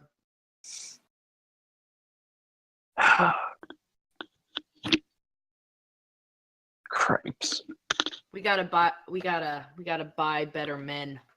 Hire better team. Higher, better. What are you talking about?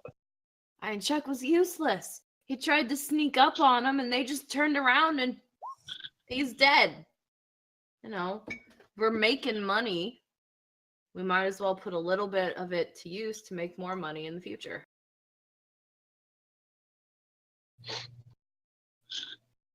Well, did you at least grab the stuff he had on him? You mean his short sword? Yeah, of course I did. All right. Well, where is it? It's over there. I just put it down on the other edge of camp. It's in a pile. Make a deception check for me. Okay.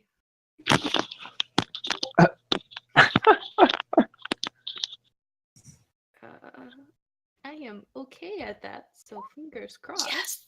Oh, jeez.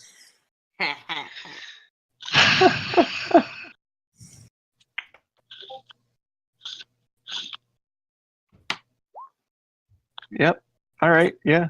I didn't see you drop it, but I didn't even hear you coming in really. So Yeah. I must have missed it. You said you just kind of put it down over there. Yeah, just over there somewhere. I don't remember. It's late. It's dark. Need a drink? I need a He drink. looks at you. I take another. Yeah, I could use a drink. Yeah. How long does your voices last? An hour. An hour. Oh man. Yeah.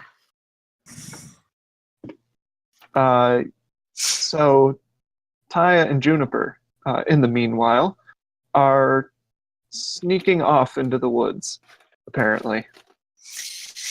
Not very well. Badly. Probably loudly. Yeah. Everybody's doing I'm pretty great. Got a 15. If Glinfir would stop taking all the good rolls. Hey man, I said Hey. RNG gods giveth and they taketh. His last stealth was pretty bad. In fact, so Taya and Juniper split off.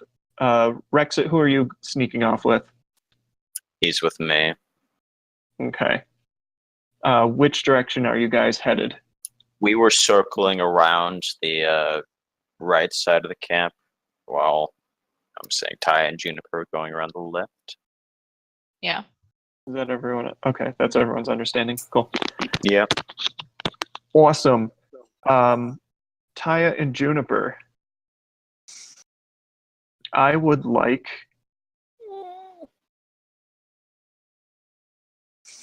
Foreboding. The DM paused the most feared thing in the game. I think he's doing a secret roll. Sweats loudly. Her Heartbeat I don't do anything intensifies. secretly.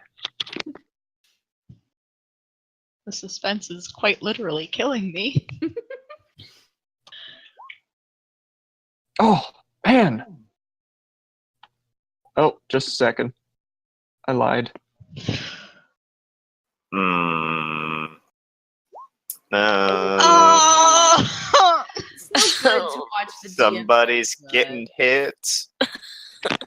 Shit. The two of you are meandering through the woods, thinking you're doing a pretty good job sneaking around. You're probably joking and whispering to each other a little bit. I don't know. And suddenly, Giggling. from out of the trees, an arrow comes whizzing straight down and sticks Taya in the shoulder. For whoa, no, Oh, what? What 8 kind damage. of modifier is that? Sorry, it slipped 2-2. It's just 2. So you take 8 damage from an arrow. Oh, I'm down to 1 hit point. Oh my gosh. And Yep. up in the trees above you is another dude in the branches. I would like the two of you to roll for initiative. Oh Lord. Can I like instinctively like jump in front of her even though I'm not gonna actually like fully cover her? Yeah, absolutely. Man. Oh no, these Oops. rolls. Hmm. Oh no. Oh no. Yeah. Yeah. Oh, wait a minute. I'm gonna touch my shoulder and I'm gonna cast Cure Wounds on myself. So I am up to 4 hit points. Awesome. Oh, yeah. Not dying.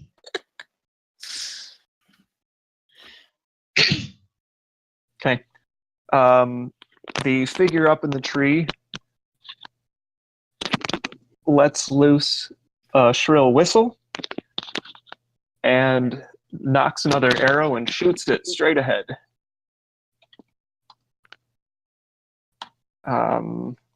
Who it hits, nobody knows. It's a mystery. Oh, that is not a thing. The correct answer is it hits no one. It hits Yay. trees or people. Okay, it hits a tree. It hits a tree, and the arrow thucks loudly into the wood of the tree directly next to your head. But he continues to whistle, and it would be Juniper's turn. I'm gonna pull out my short bow and aim right at the hand that's whistling. Or if he's not whistling, then just right at his mouth. Oh, he's still whistling. Okay. But is he like whistling like just with his lips or like does he have like fingers? Yeah, he's doing like the hand thing that I don't know how to do. Okay. I'm gonna aim for his hand then. If he's whistling, can I hear it? Oh yeah, definitely. Can I join So combat initiative? In fact, everyone can join initiative after Taya goes. Yeah, after this round, I would assume. Yeah, Okay. that's a hit. I don't know why it keeps turning sneak attack on. That's all right. It's But you probably do- a setting. D5 of damage. Yes. Right at his hand. Does he like take it away and stop whistling? He does. Okay, good. Your arrow probably takes off one of his fingers, honestly. And you hear him yelp, and the whistling stops abruptly. Yeah, frack you. And then it would be anything else you'd like to do, Juniper? You I'm drew your bow and shot.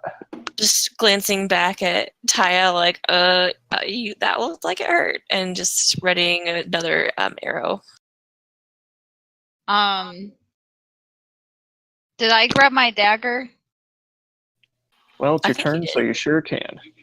Oh, Well, you mean no, because before I you guys threw went? it earlier. Well, you said you searched his body because you wanted your dagger back, so I Yeah, assumed that you everybody grabbed their stuff back. Okay, Okay, great. so I'm gonna very try dramatic. throwing that again. Gotcha. Go for it. Ugh. You are not feeling so good, so you heft your dagger towards him, but you don't get the oomph behind it to get it up into the trees with him. Darn it! Unfortunate. Everybody else can go ahead and roll initiative. Okay, time to join the party.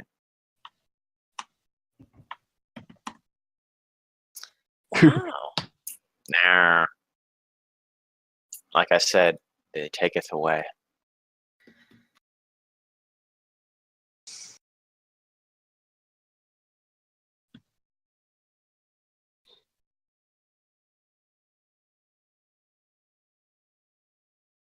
Man, I'm having like the worst finger problems tonight. Okay. Descending. Cool. All right. So the gentleman that's right near Evan draws his bow, turns and looks at you, and says, "We're under attack or something. Let's go check it out." And he starts walking towards where the whistle comes from. He wanders away from you, probably to the edge of the woods there, probably like 50 feet, and just kind of 50 feet? well, he goes dashing in there. Doesn't really do anything else. Just gets to the edge of the woods. And he's done. Why did he have to dash? Okay, hold on. I don't know what the range on this is. 60 feet. Okay. Oh yeah. Yeah, I can do that. I'm going to all right, I guess they're not as sneaky as they claim to be. Roll my shoulders back, point a hand out towards them and go, "You are a very terrible bandit. Please stop banditing," and cast vicious mockery at him. Yes. He really feels that. Oh, poopy. It did that last time and I never fixed it. Okay, what is the roll on vicious mockery? I guess a D6, but I don't know. Well, I thought they just had to make a saving throw. Yeah, they What- make what save? a wisdom saving throw with a spell DC of 13. Okay. Fail. Okay, and then I roll 1d4. And then they get disadvantage, I think. I believe they get something. I'd post it in the chat, but again, yes, look up yeah. some- They have disadvantage on their next attack roll. Cool. I like it. He feels bad about his banditing skills, and he should feel bad. He should feel bad. Anything And else all you'd of like this to was do? done in the same voice as his friend. Just his friend is Rub a little salt in the wound. I'm going to. I know I just did an action. Can I listen to see if I hear any other bandits around, or is that another action? Yeah, make a perception check. Okay.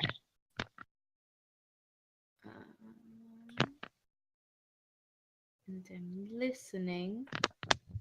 So... Natural 20. My fellow 20 perceptioner. Yeah. You hear the distinct sound of voices coming from the southern forest section, but these voices seem echoey, almost like they are inside of something. Okay. Can I tell how many voices? Sounds like at least 3 people talking. Okay, that's all I'm gonna do. I'm not gonna get Cool. any closer. And Rexit, you and Glinfir are curling around the woods to the south of where Evan is, and to the northwestish section of the woods is where your friends are currently being assailed by other bandits. They are probably at least 70-ish feet from where you guys are in the woods.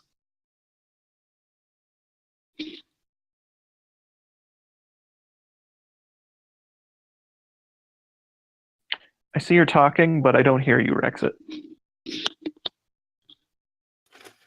Uh-oh, SpaghettiOs.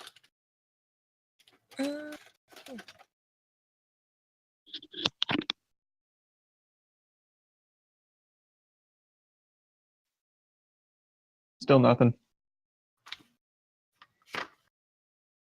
Terrific. While he's doing that, you guys are remembering to mark your nat 20s, right? I would if I'd rolled any. Hey, Same. can my double Hey. nat 20s for that one perception check count, please? Not if it's a disadvantage. Oh, okay. Got it. I have a list of all my skills that I have nat 20s on, and I forgot to add perception as a skill. Guess you hadn't rolled one. Well, considering most of the things I will be rolling are perception and survival, those are going to go up pretty fast. Yeah, James, I don't know what's going on, but we can't hear you. Oh no! Our Man goblin down. friend. Technical difficulty, technical difficulties, and vocal difficulties. All the Difficulties all around. difficulties. So We're all many. having a- We're Words all are having a banner hard. evening. Please. Man, we just cannot get it to work tonight. Okay, man, that's what it's all. Oh my god, I just broke my English. That's what episode 1 is all about, ironing out the issues. Setting the standards and expectations low. Yes, so expect Glinfir / Nuva to have episodes where English ceases to be A functioning functioning. I lost the word there, so it just shows how good it's going to be. We can hear you guys. Oh boy. Fluent. There Well, you go. good thing none of us said anything terrible.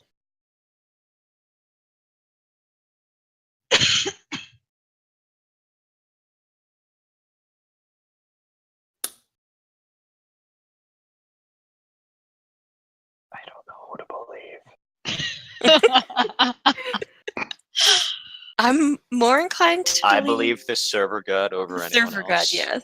I believe in the heart of the cards. I believe in Channel Mommy. Don't let her Oh, hear you God. say that. She can still hear us. Oh, Ooh. she heard it.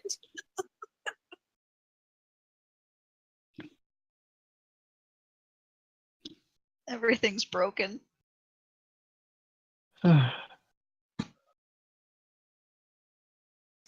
Thankfully, all these get edited out, right? Yeah. Well, I hope everyone in chat is having a good time. Yeah, we appreciate you sticking with us. We're just practicing for when it resumes. Give us a second. They can't hear us anymore, can they? Man, sure. Right when we were about to get all meta on the gets cut off. I pulled it up on my phone. How about now? Yeah, there we go, bud. Yay! Sweet. I'll talk from my phone for a moment while my laptop reboots. Okay. Sounds good. I'm actually doing this through my phone because my computer can't be trusted. Steve, they still hear us. Oh no. Well, are we good to go back? I mean, yeah. I think so. Oh. Oh, they can still hear us. Hello, chat. Again, Say yes glad if I you can haven't hear said us. anything in bad. If you can hear me, clap once. Oh, wait, no. We'll just pretend we know that you did that. Oh, I just got a Whoa. error code 3000 media Ooh. resource Did decoding. anyone look at the views on the stream? I saw Yeah. not nine Well, we have 1,000 current total views. watching. 1,000 views total, though. Wow. Decent. Does that count like people popping in and out? Yeah, I hope probably. not. That's media resource decoding error. I Yep. just reloaded the page and now it's I working am fine. reloading the page as well. Dun dun dun. There we go. Oh, nope, No. never mind. It crashed again on me. What? No, I can only see follow.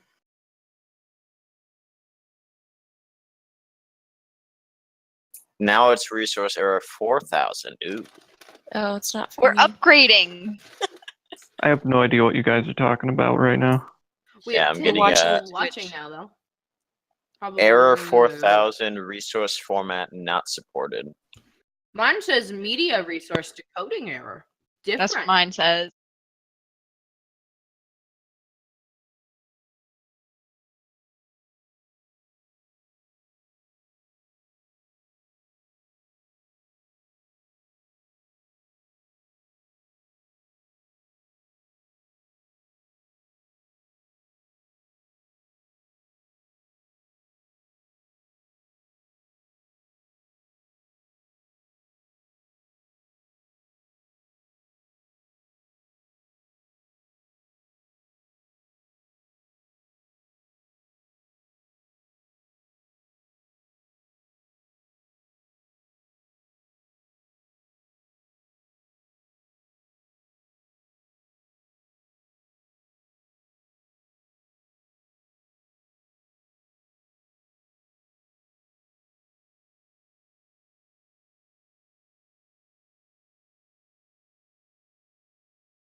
Okay, great. Nice and loud there. Yeah. Hello. Apologize for technical difficulty. Okay, great. Nice and loud there. Sorry.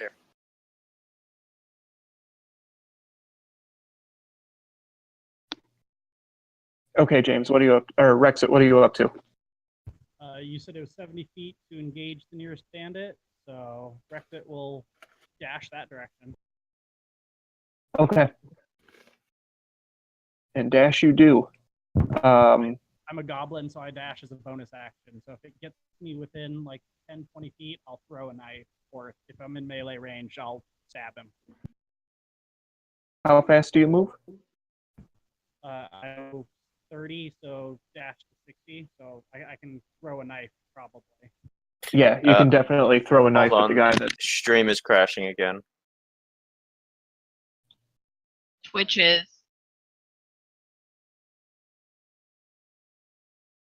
I have my earbuds in, so I shouldn't be. I don't hear an echo. I heard Yeah, I it don't for hear a an echo either. second. Twitch I is didn't down wanna- again too. I think it might be Twitch, not us. Yeah. Yeah. Yeah, a Well, lot of stuff on the cloud has been acting up lately.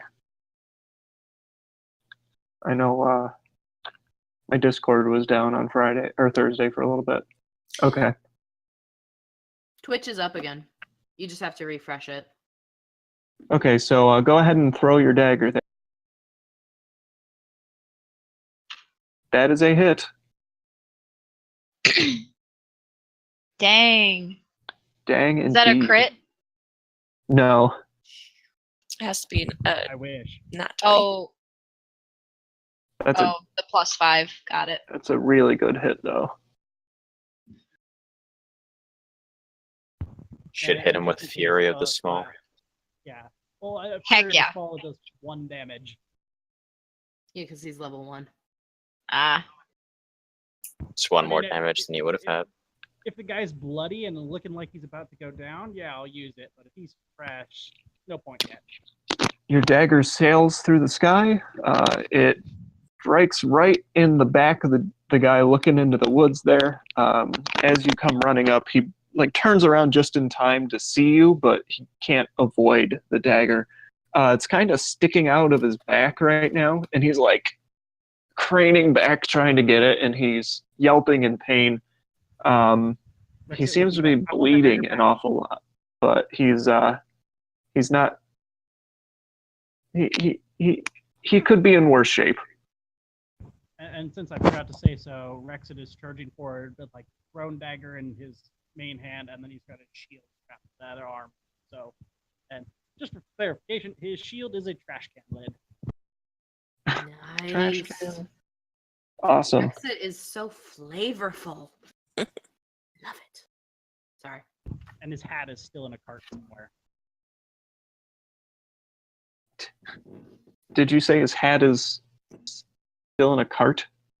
Yeah, in the cart. The cart from I had to before. AFK before he retrieved his hat, and we changed scenes. So his hat is either in a tree or just hiding nearby. Somewhere.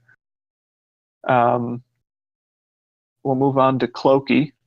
Cloaky the first, which is the dude in the woods right now. Still up in the tree. That Cloaky notches another arrow. Takes another aimed draw at the figures below and looses that arrow. Draw at the fig. What now? And what's your AC, Juniper? 14. Yeah, so it's another missed arrow that thunks into another tree next to you guys. He then is going to attempt to jump down from the tree. This is where the bandit rolls nat 1 and just face plants in the forest floor. Ugh. You were close. Please tell me Technically, it that was- was the guy who got vicious mockery. That would be beautiful as she mocks him out of the tree. I don't think it was the right one. No, it wasn't. But he definitely loses his handling on the tree as he's trying to slide down, probably from the blood slick hand, and lands on a bad knee and staggers and winces as he lands on the ground with an unceremonious bump. And then it would be Glinfir's turn. Okay. I'm going to charge after my goblin friend. So 35 feet in that direction. Mhm. And you said he's about 70 feet away, so that should bring Yeah, me so about he's- 35 feet away from him. Yeah. Let's see. Darts ranges are 20 and 60, so if I threw a dart right now, I'd be at a disadvantage, correct? I believe so. So if you want to, you can go for it.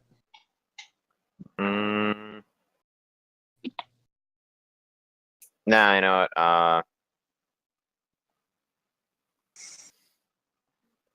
Yeah, I'll throw a dart at him. I'll be safe. and it sails harmlessly past. You don't quite see where it went, but it does not hit your target. Damn, that cost money. Juniper, it's your turn again. All right, so the one climbed out of the tree, right? Correct. How far away is that person? He's like 20 feet-ish away from you. Okay, I'm going to back up a little bit. Maybe so I'm like 35 feet away, and then short bow again. Okay. That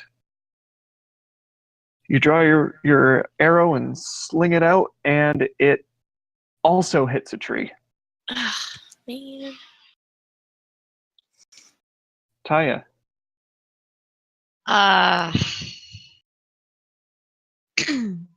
How far away am I from any of them?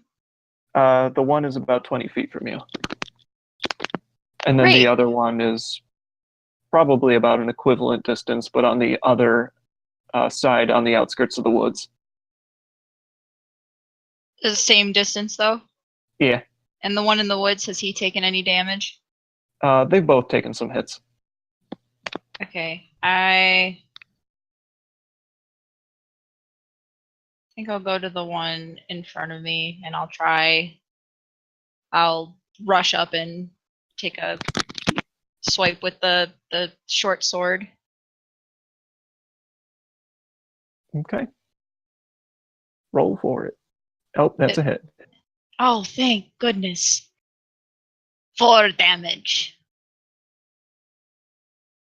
I did something, guys! Yay! You draw your blade and you slash across him. He staggers back. Fresh blood starts streaming from the new cuts that you've so graciously given him.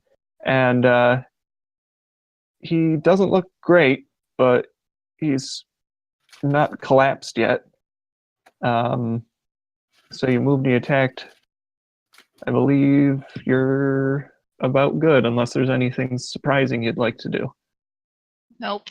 I got nothing. Okay. Cloaky 2. Yeah. After Cloaky taking- too. After taking a knife in the back, he turns around, surprised to see a small little green man drawing a short sword. He hobbles over at you and takes a swipe with disadvantage. He's been thoroughly mocked. He has been viciously mocked. And misses. He goes to... Advantage. Yeah, thank goodness for it. He goes to slice at you and winds up cutting just a little too high. And then we would Hold work him our back. way Be like, I'm down here. to Evan. You should feel bad about your abandoning. And I'm gonna notch a bolt and fire at him. He's bad at being a bandit. Kind of is. And that's a hit. Dang. Yeah. Yeah. And describe your killing blow for me. I'm gonna Woohoo. aim because he's kind of turned himself away from me towards the goblin. I'm gonna aim right for his butt. Just fire at his butt. Yes.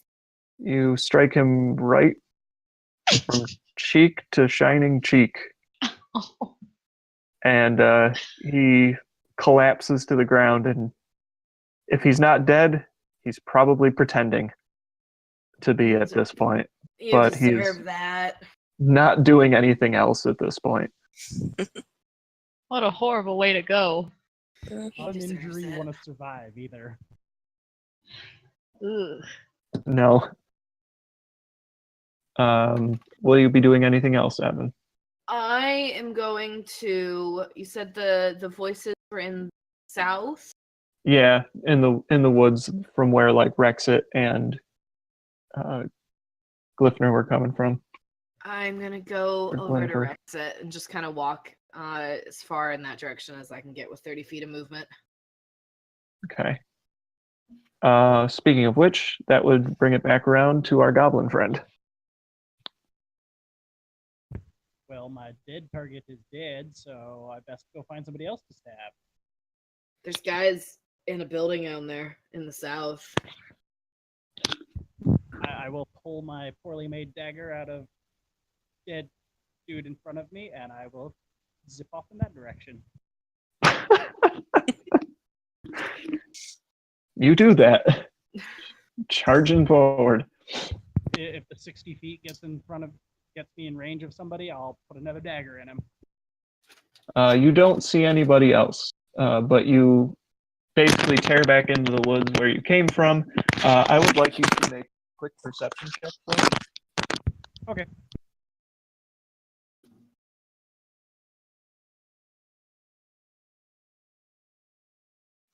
No. You do not notice a thing.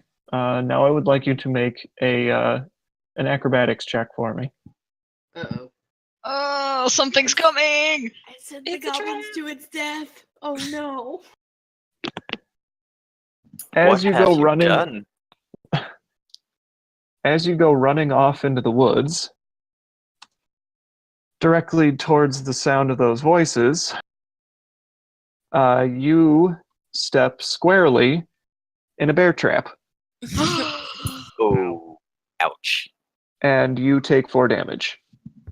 That's probably even worse considering I am a small creature in a bear trap. Oh no! You are also Crap. currently restrained, which basically means you don't get a dex bonus, you can't move. Anyone who moves you gets advantage until you get out of it. Hearing But I that, haven't Evan used- just I haven't winces used like, my action yet, so can I use my action to get out of the bear trap? Make a strength check for me.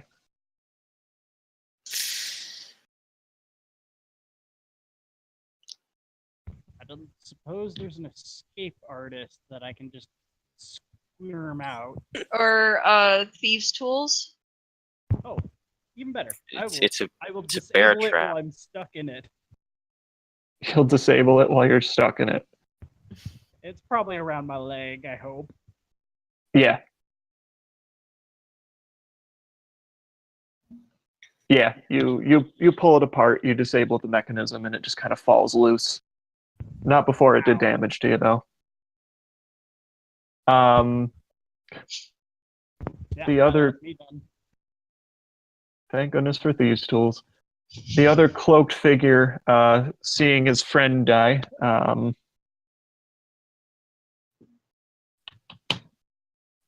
loses his cool and starts to flee into the woods. Although Rexit will curse in Goblin at curse in square, yell in bear trap.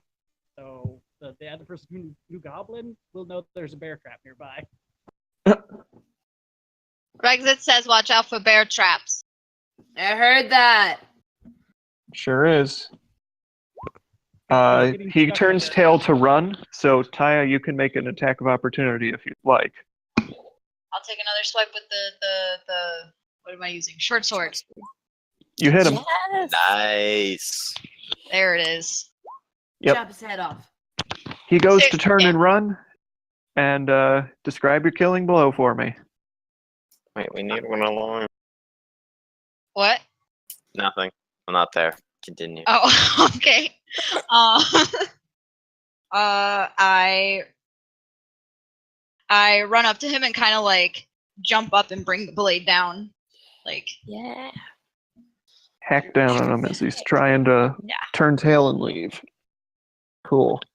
You draw your sword down, and he spurts some more blood and rolls over onto the ground, and it's just like, that's it. He's done. I put No my more. foot on the Was body and pull the amazing. sword out. There is no more immediate threat to you guys at this point. I'm gonna run after where Rexit charged off and got caught in a bear trap too to see what's going on over there. There's 3 more dudes over there. Heads up. Okay.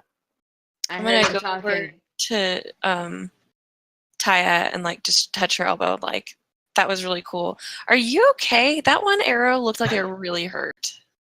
Yeah, that doesn't. Could you pull it out, maybe?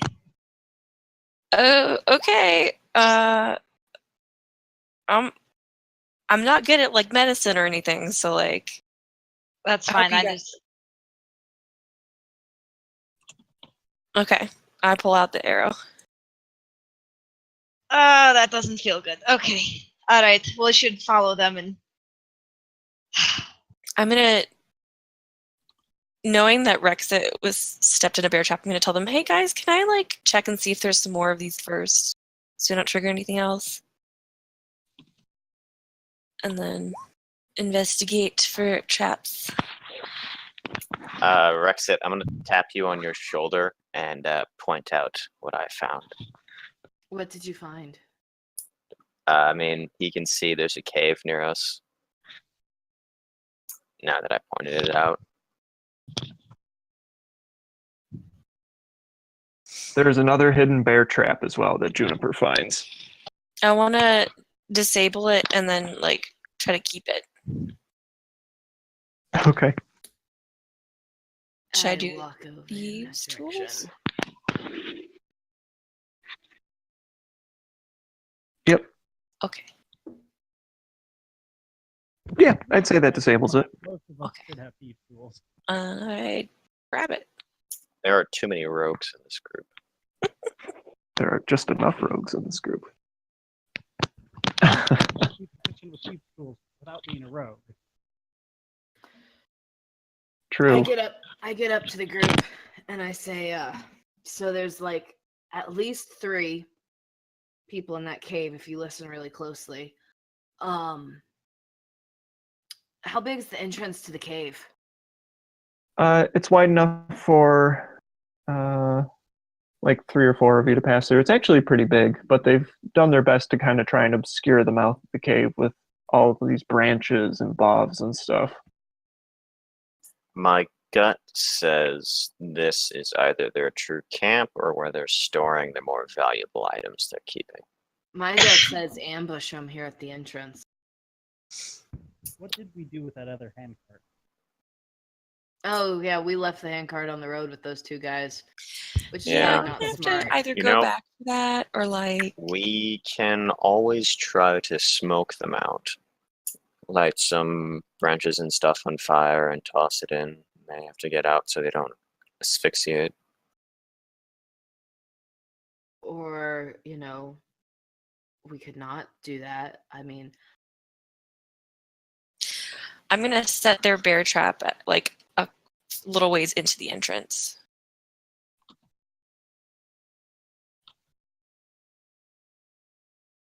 And set it up. Okay. because we just don't want to accidentally start a fire in the cave and burn all the stuff we're supposed to be covering. It's my only hesitation. It seems like the majority of it is in the cart. we don't know. However, We've not been in the cave. right, and they may have something more valuable.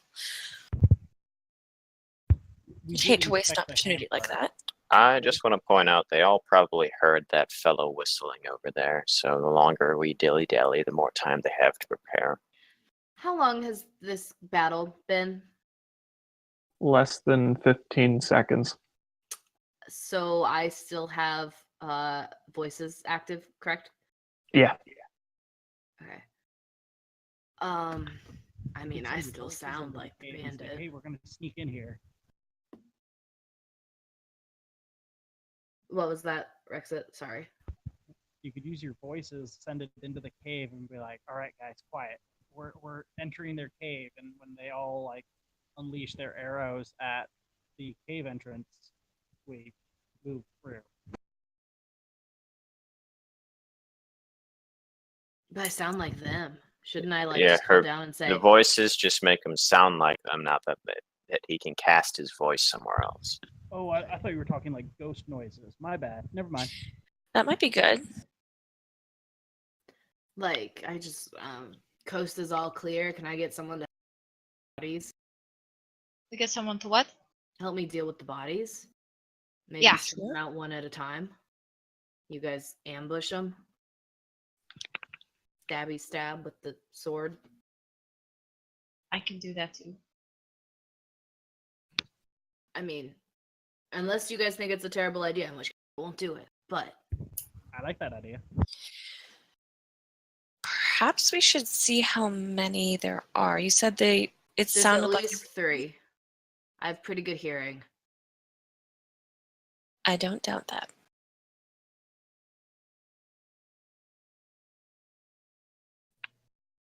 All right, I'm gonna call down into the cave in my fake bandit voice because I haven't Okay. had many protests. Hey, Chuck's dead, but we killed the rest of them. Can I get somebody to help me take care of these bodies? Make a deception check. Okay. You got I'm good at. I almost made a history check. Mm. Oh.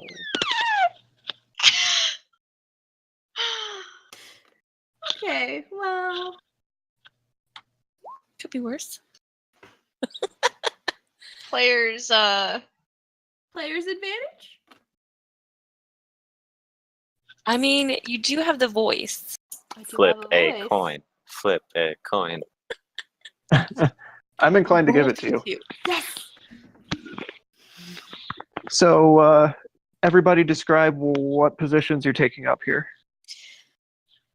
Are there- I would be like, you said the cave entrance is shrouded with brush and stuff like that. So I Yep. would be sword drawn on the. When they're coming out of the cave, I'd be on the right hand side towards the side, so I have like an easy cross swing to hit them about like neck level with. Okay. Rexit will stand on the same side and hit him low.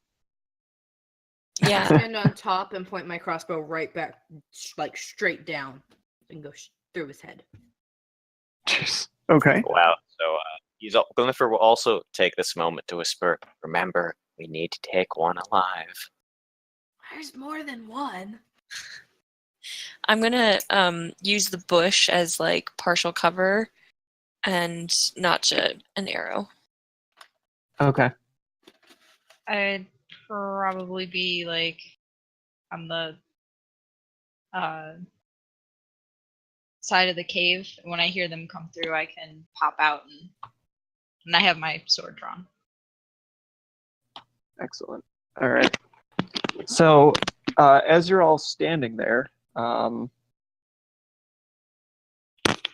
3 figures, all in turn, walk right out of the mouth of the cave. And one of them goes, "What do you mean Chuck's dead? Where'd you go?" Everybody get a surprise attack. Okay. I want to shoot for the one who's talking. Surprise attack, like a full attack round, or just a single attack with the monk's martial Whole art? actions and everything, yeah. Okay, cool.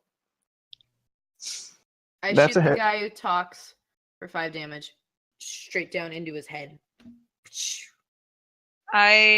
The one that's closest to me, I want to pop out and like go for the ankle or knee and like incapacitate him. Oh, jeez. Except I don't, so that's fine. Man. This one That's would rough. be sneak attack, right? Yeah. If it hits. Oh, he does it. Boy, oh boy, that double sneak attack. Yes. Oh, that's Okay. brutal. Okay, That one's so dead. you kill that guy. Okay, so of the 3 walking out of the cave, we have one of them is dead. Who all has been hit besides that guy? The guy in the middle talking has been shot with a crossbow, and Rexit stabbed the other guy for a whole slew of damage as well. So we've got Okay. 2 left. One's been stabbed, one's been shot. Okay, I'm gonna go for a sword swing on the one who was stabbed, and Okay. then an unarmed strike on the one who is. Or sorry, a A sword swing on the one who was shot, and an unarmed strike on the one who was stabbed. Both of them for non-lethal damage, trying to knock them out. Gotcha. Monk power. Monk. Oh! Jeez! How? You can do whatever you want forever. Apparently. You knock out that first guy. That's insane. Yeah, I've never seen so many 20s just thrown. Can you like let We're me never gonna borrow some of single that nat mojo 20 though? again. Hold on. I'm having issues doing it. Okay, my unarmed strike would have the same proficiency as my short sword, so I'm just going to roll that again. I, Okay. for some reason, don't have it set up on the sheet. That's fine. That's also a hit.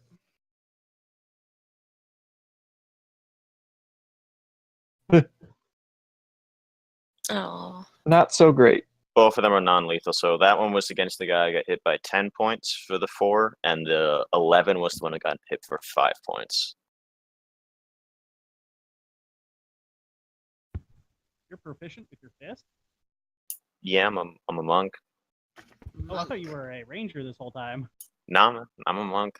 He's just a wood elf. I guess I went for the stereotype. Is Uh-huh. that racist? A little bit. I mean, I will be a ranger eventually, but for now, I'm just a monk. Okay, so you sliced the guy who got stabbed, and you punched the dude who got. I mean, they're both non-lethal, but you dropped the I one. sliced the guy who got shot, and I punched the dude who got stabbed. Okay. Was my Trying to goal. wanna- Well, then they one of our both go bosses down, is- Sweet. and that works for me. You've got one super dead guy and two knocked unconscious guys, and after a brief moment, a hulking half-orc comes pushing out of the cave with their weapons drawn and bellows at the group of you. What are you doing? Taking out my men. I'll take y'all on. And he just Oh boy. starts clanging his short sword against his heavy armor that he's wearing. And I'd like everyone to roll initiative. Let's do this, guys. Boss time. Yay, boss monster. I keep There we forgetting go. to click my Good, thing. good. I'm rolling real great, guys. Oh. Ooh, nice. Rexit. Good job. I don't think I can get a skill proficiency with initiative. Damn. We can try, man. That was my one nat 20 of the night, and it's on something I don't get a bonus with. Can you level up your initiative? That would be hilarious. I mean, there are feats where you get proficiency with, or certain class skills or something that you get proficiency with it. Oh man, I just saw Taya's initiative roll. That's bad. Yep. face. What else is new? Sad The other face. You side have of the bardic spectrum. inspiration. No, it only lasts Oh, 10 it minutes. doesn't work on initiative, does it? I mean, We were initiative working doesn't. off the information that there was 3 in the cave. Now there's 4, so we were clearly all surprised. I said at least 3. She did. Maybe he wasn't talking. Half orcs aren't really known for talking. Anywho. Okay. Rexit, you're first. So this guy comes bounding out, or he's coming up the mouth of the cave. He's probably, I mean, within moving and striking distance of pretty much all of you, except for maybe Evan, who's on top of a cave right now. Yeah, I'm up high. Well, Rexit will clang his little bent rapier against his trash can lid and just hold his ground right there in the front entrance, waiting to stab the orc as soon as he comes in range. Gotcha.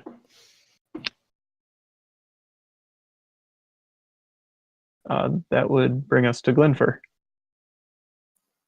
Okay. How far away is he from me right now? Within 35 feet, definitely. I mean, he's just coming up I mean, the cave. how far exactly? Like more than 20 feet? No. Okay. I'm going to throw a... Actually, no, I am a sneaky person, so I won't be the tank. I'm going to throw a dart at him. Okay. Down Rexit to went 9 for the darts. tank. Eek. It's a hit.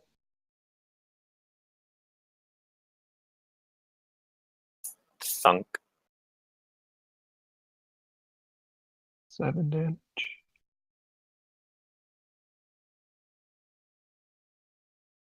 And then, That's piercing damage? yes, darts Okay. will be piercing. Gotcha. And then I'm going to take a step back behind the side of the cave and just ready my sword. Cool. So I'm out of his eyesight again. Actually, no, it's an action to drag them. Shit. Never mind, yeah. It's too late.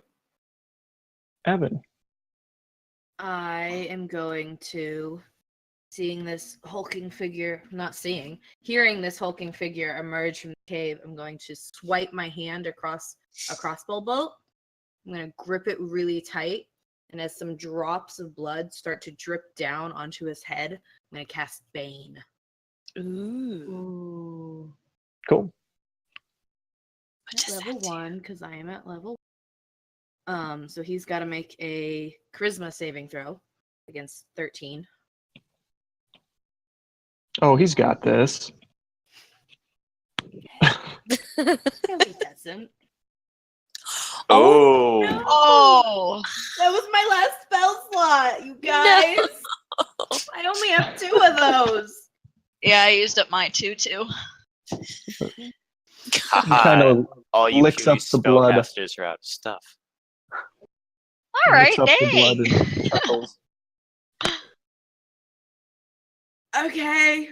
That didn't work, guys. Good luck out there. And I'm gonna give Juniper Bardic Inspiration. And just kind of lean back a little bit away from the top of the thing. In case he decides to turn up and aim up.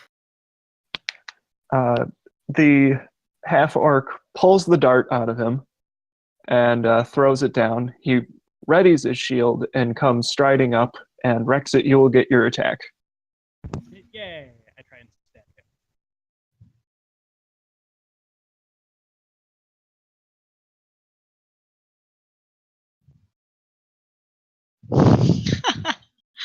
Slightly bent rapier. Unfortunately, your slightly bent rapier is slightly more bent and fails to connect for any real damage. Oh Okay, no! I can stab around corners now.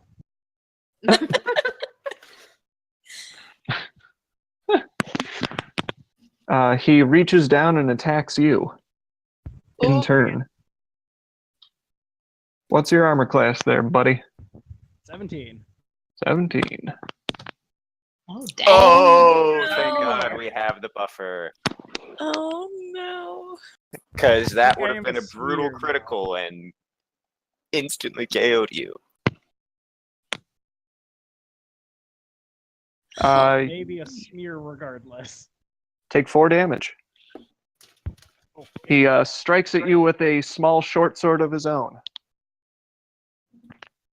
dealing a tiny nick to you as he bites into your flesh with his sword. And that would move us to Juniper.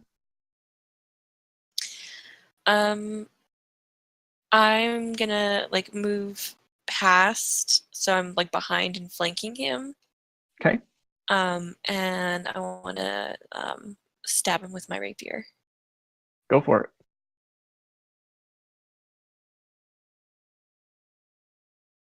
That's a hit.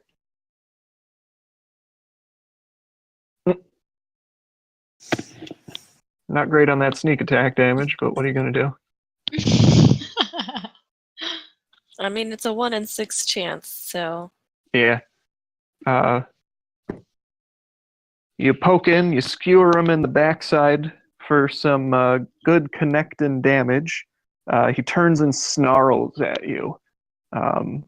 Looks like he might be turned around to attack you next. Great. I'm just gonna like raise my chin at him. And it would be Taya's turn now. Where am I behind Juniper and the orc? I person? moved behind him.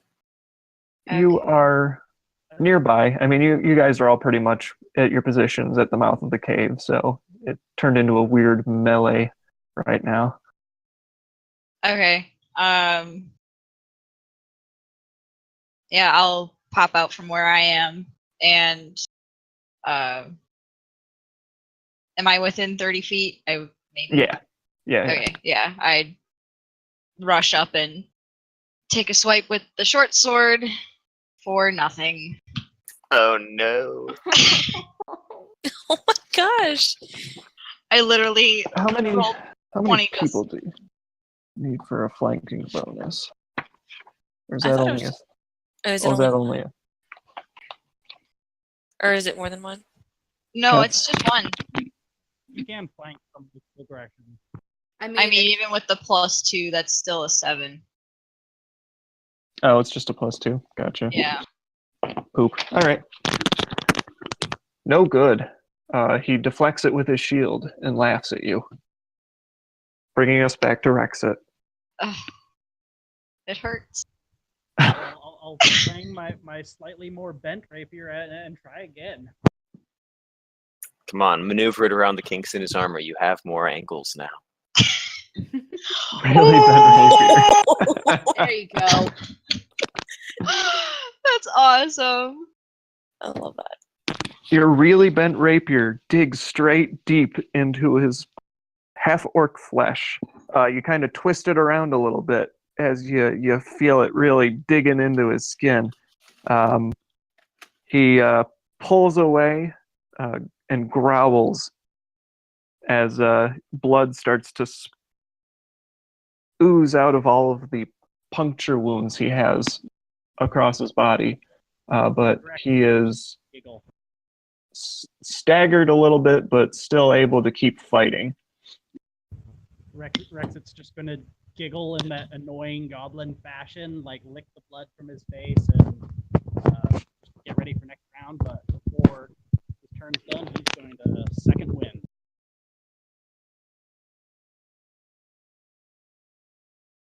Oh.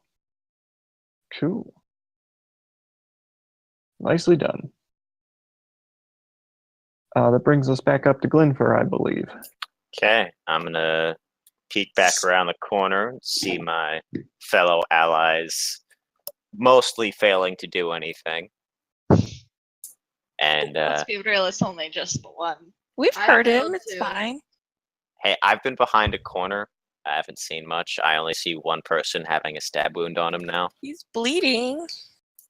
I've stabbed him with a boomerang. I trust Rexit's point of view more. I guess I don't know. I've been around a corner. I haven't seen what you guys have been doing. Anyway, I jump back from around the corner and try to get within striking distance. I don't know how cluttered it is right now. You're like all swarming him. Basically, yes. I can be in the same space as someone else because I'm small. So's Just Rexit. gonna be 2 midgets in a cloak as you stack on top of me. Okay, so I'll get within striking range, then go for sword attack and unarmed strike. Non-lethal on this as well, since he appears to be the boss and would probably have information. If I hit, of course. Nope. That does.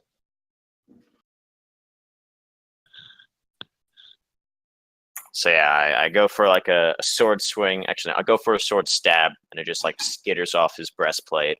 And then I use my like lunging forward motion to headbutt him and give his nose a nice crunch. Ooh. Oof. And that's bludgeoning damage, right? Yes. Well, fortunately for you and unfortunately for me, his damage reduction doesn't do enough to stop that from being a knockout move. So Yeah, you headbutt, Glinfir is 3 for 3. Oh my gosh. you headbutt him and he goes down. Coming in clutch. Is You guys it all red? put the business on that guy. Did he die or is he unconscious? He's unconscious. That was a non-lethal, yeah. Can we kill his friend so that way when they wake up, he's the only one awake? First of all, if we should tie all of them up, But I we don't. say as I pull out my 50 feet of hempen rope. We don't need the lackeys. We don't know that. I'm The lackeys pretty might sure we be don't need the them. boss. But also, like, killing an unconscious person is kind of like not a good thing. When you guys say we don't need the lackeys, you see Glinfir mulling it over for a bit. I mean, if you're talking about honor, then you need to find a new place of On business. second thought, you're right. And I'm going to turn around and start going for a stab on one of them if no one stops me. I will stab him in the heart. Rexit will stop you for one of the lackeys. Uh, We have their leader. But bosses aren't known for talking. Minions are. That's a good point. Okay, well, like I said then, forehand, hold up the rope again. I climb down off the cave. Rexit will take the rope and help you tie people up. Is there anything on the lackeys' bodies? Yeah, I want to search the bodies as Yeah, well. I want to search. Remove all the weapons and armors. Easily done. The bandits that you guys completely destroyed just had short swords. Again, pretty poor condition. The bandit captain had, or not the half orc dude had a nicer short sword on hand, and just kind of like a metal shield. And between the lot of them, you probably find like 5 gold worth of money between them. Nice. How are these guys affording the other guys if this is all the money they have? If you're a bandit, would you keep all your money on you or in a hidden stash where no one can rob it from you? I'm going in the cave. I'm gonna stop him. Hang on a second, and I want to check for traps again, and also disarm the bear trap that I set earlier. Okay, you disarm it, no problem. Go ahead and make a perception check, or whatever your check. That check. I mean, Yeah. investigation if it's hidden, but They are tied up as well. You find no traps. These guys came bustling straight through, and apparently it was because they had no traps on hand. So, okay, can you guys see this? I can see the map. Yeah. Okay, Yeah, you can see the map. Glinfir is going to stay with the 3 unconscious people who are tied up while you guys do other things. I want to rifle through their stuff, and then I'll tap Eben on the arm and say, "All right, we're good." All right, blind guy's leading the group. Then I walk down into the. There's a puppy. Like a nice puppy? It barks a lot at you guys, but it doesn't want to attack you. Wait, there's actually a puppy? I want to crouch down and hold out a hand and go, "Hi, buddy. Come here." It growls at you. No, it's okay. It's okay. I won't touch you if you don't want to be touched. Looking, I keep my hand out. Can I make animal handling? Because I have that proficiency. you sure can. Yes. Like puppies. New pet. 12? It stops barking, but it goes back to this corner in the cave where there's like all these food scraps and bones and stuff, and it just kind of lays down and is staring at you guys. Oh, puppy. I'm gonna go through and start like scrounging through these things. Yeah, there is a whole collection of boxes and crates all stacked together. There's a couple of bottles stacked full of like wine and other things. And there's a whole bunch of barrels and kegs. And curiously, there is a treasure chest as well. I would like Item to I met. open the treasure chest. Is it locked? It is not. But it was trapped. Where's Taya at this point? I was gonna say, if you guys wanted to go ahead and check out the cave, I was probably gonna stay with Glinfir and try to tie up the half orc, since if he wakes up, it wouldn't be great. Okay. The, I'll the wait. three of us can tie him up pretty fast. I'm sorry, what'd you say? Said the three of you can tie him up. Yeah, Rexit's hanging out with us. Okay. Inside the treasure chest, you find a whole bunch of gold and some more nicer looking weapons, as well as a couple of nondescript vials of stuff and like a nice gemstone. I want to feel around on like the crates and the boxes and stuff and try to feel for any ebon-clad symbols or thieves' cant or just anything that might mark the supplies we are supposed to be looking for versus things that are up for grabs. You find that these items are all marked. Okay. I think all of this is our stuff, so we should, I don't know, block the cave entrance and send people back to come get their stuff. Sounds good to me. We do have a map still. Yeah. You said there were kegs? Yeah. I want to go over to a keg and I want to just knock it so it starts to pour and fill my flask and just big swig of whatever was in the keg. I don't care. It was wine. Okay, I take a big swig of it and then I refill my flask. Stop it. Which at this point, the flask is probably half wine, half ale. It's just a mix. Ugh. It's not big. Yum. Sounds so great. So from there, we can probably call it from here. Did Cinderstar say anything about a treasure chest or just the general goods?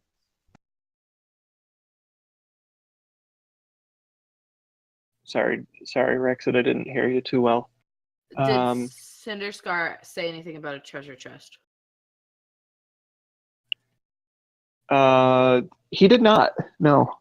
He was very vague. We Yeah, don't he didn't actually know really- what Chest ours. being transported, but He said basic supplies. so between the cart and this cave, I think we have enough. And I we think taken what care of they're the problem. asking is, can we take what's in the treasure chest as a little cherry on top? You know what I mean? Cough, the cough. chest. Black, whatever. I forget the name of it is. The 50% take. I have a feeling they'd want to check it out first, but Can I have my scarf back and instrument, please? Yes. Thank you. I'm gonna throw the cloak on the ground and wrap my scarf back up. Much better. It looks nice on you. Thanks. I don't even know what color it is, but thanks.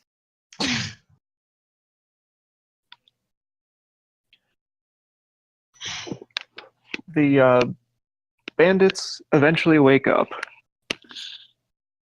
one at a time. So, out of curiosity, do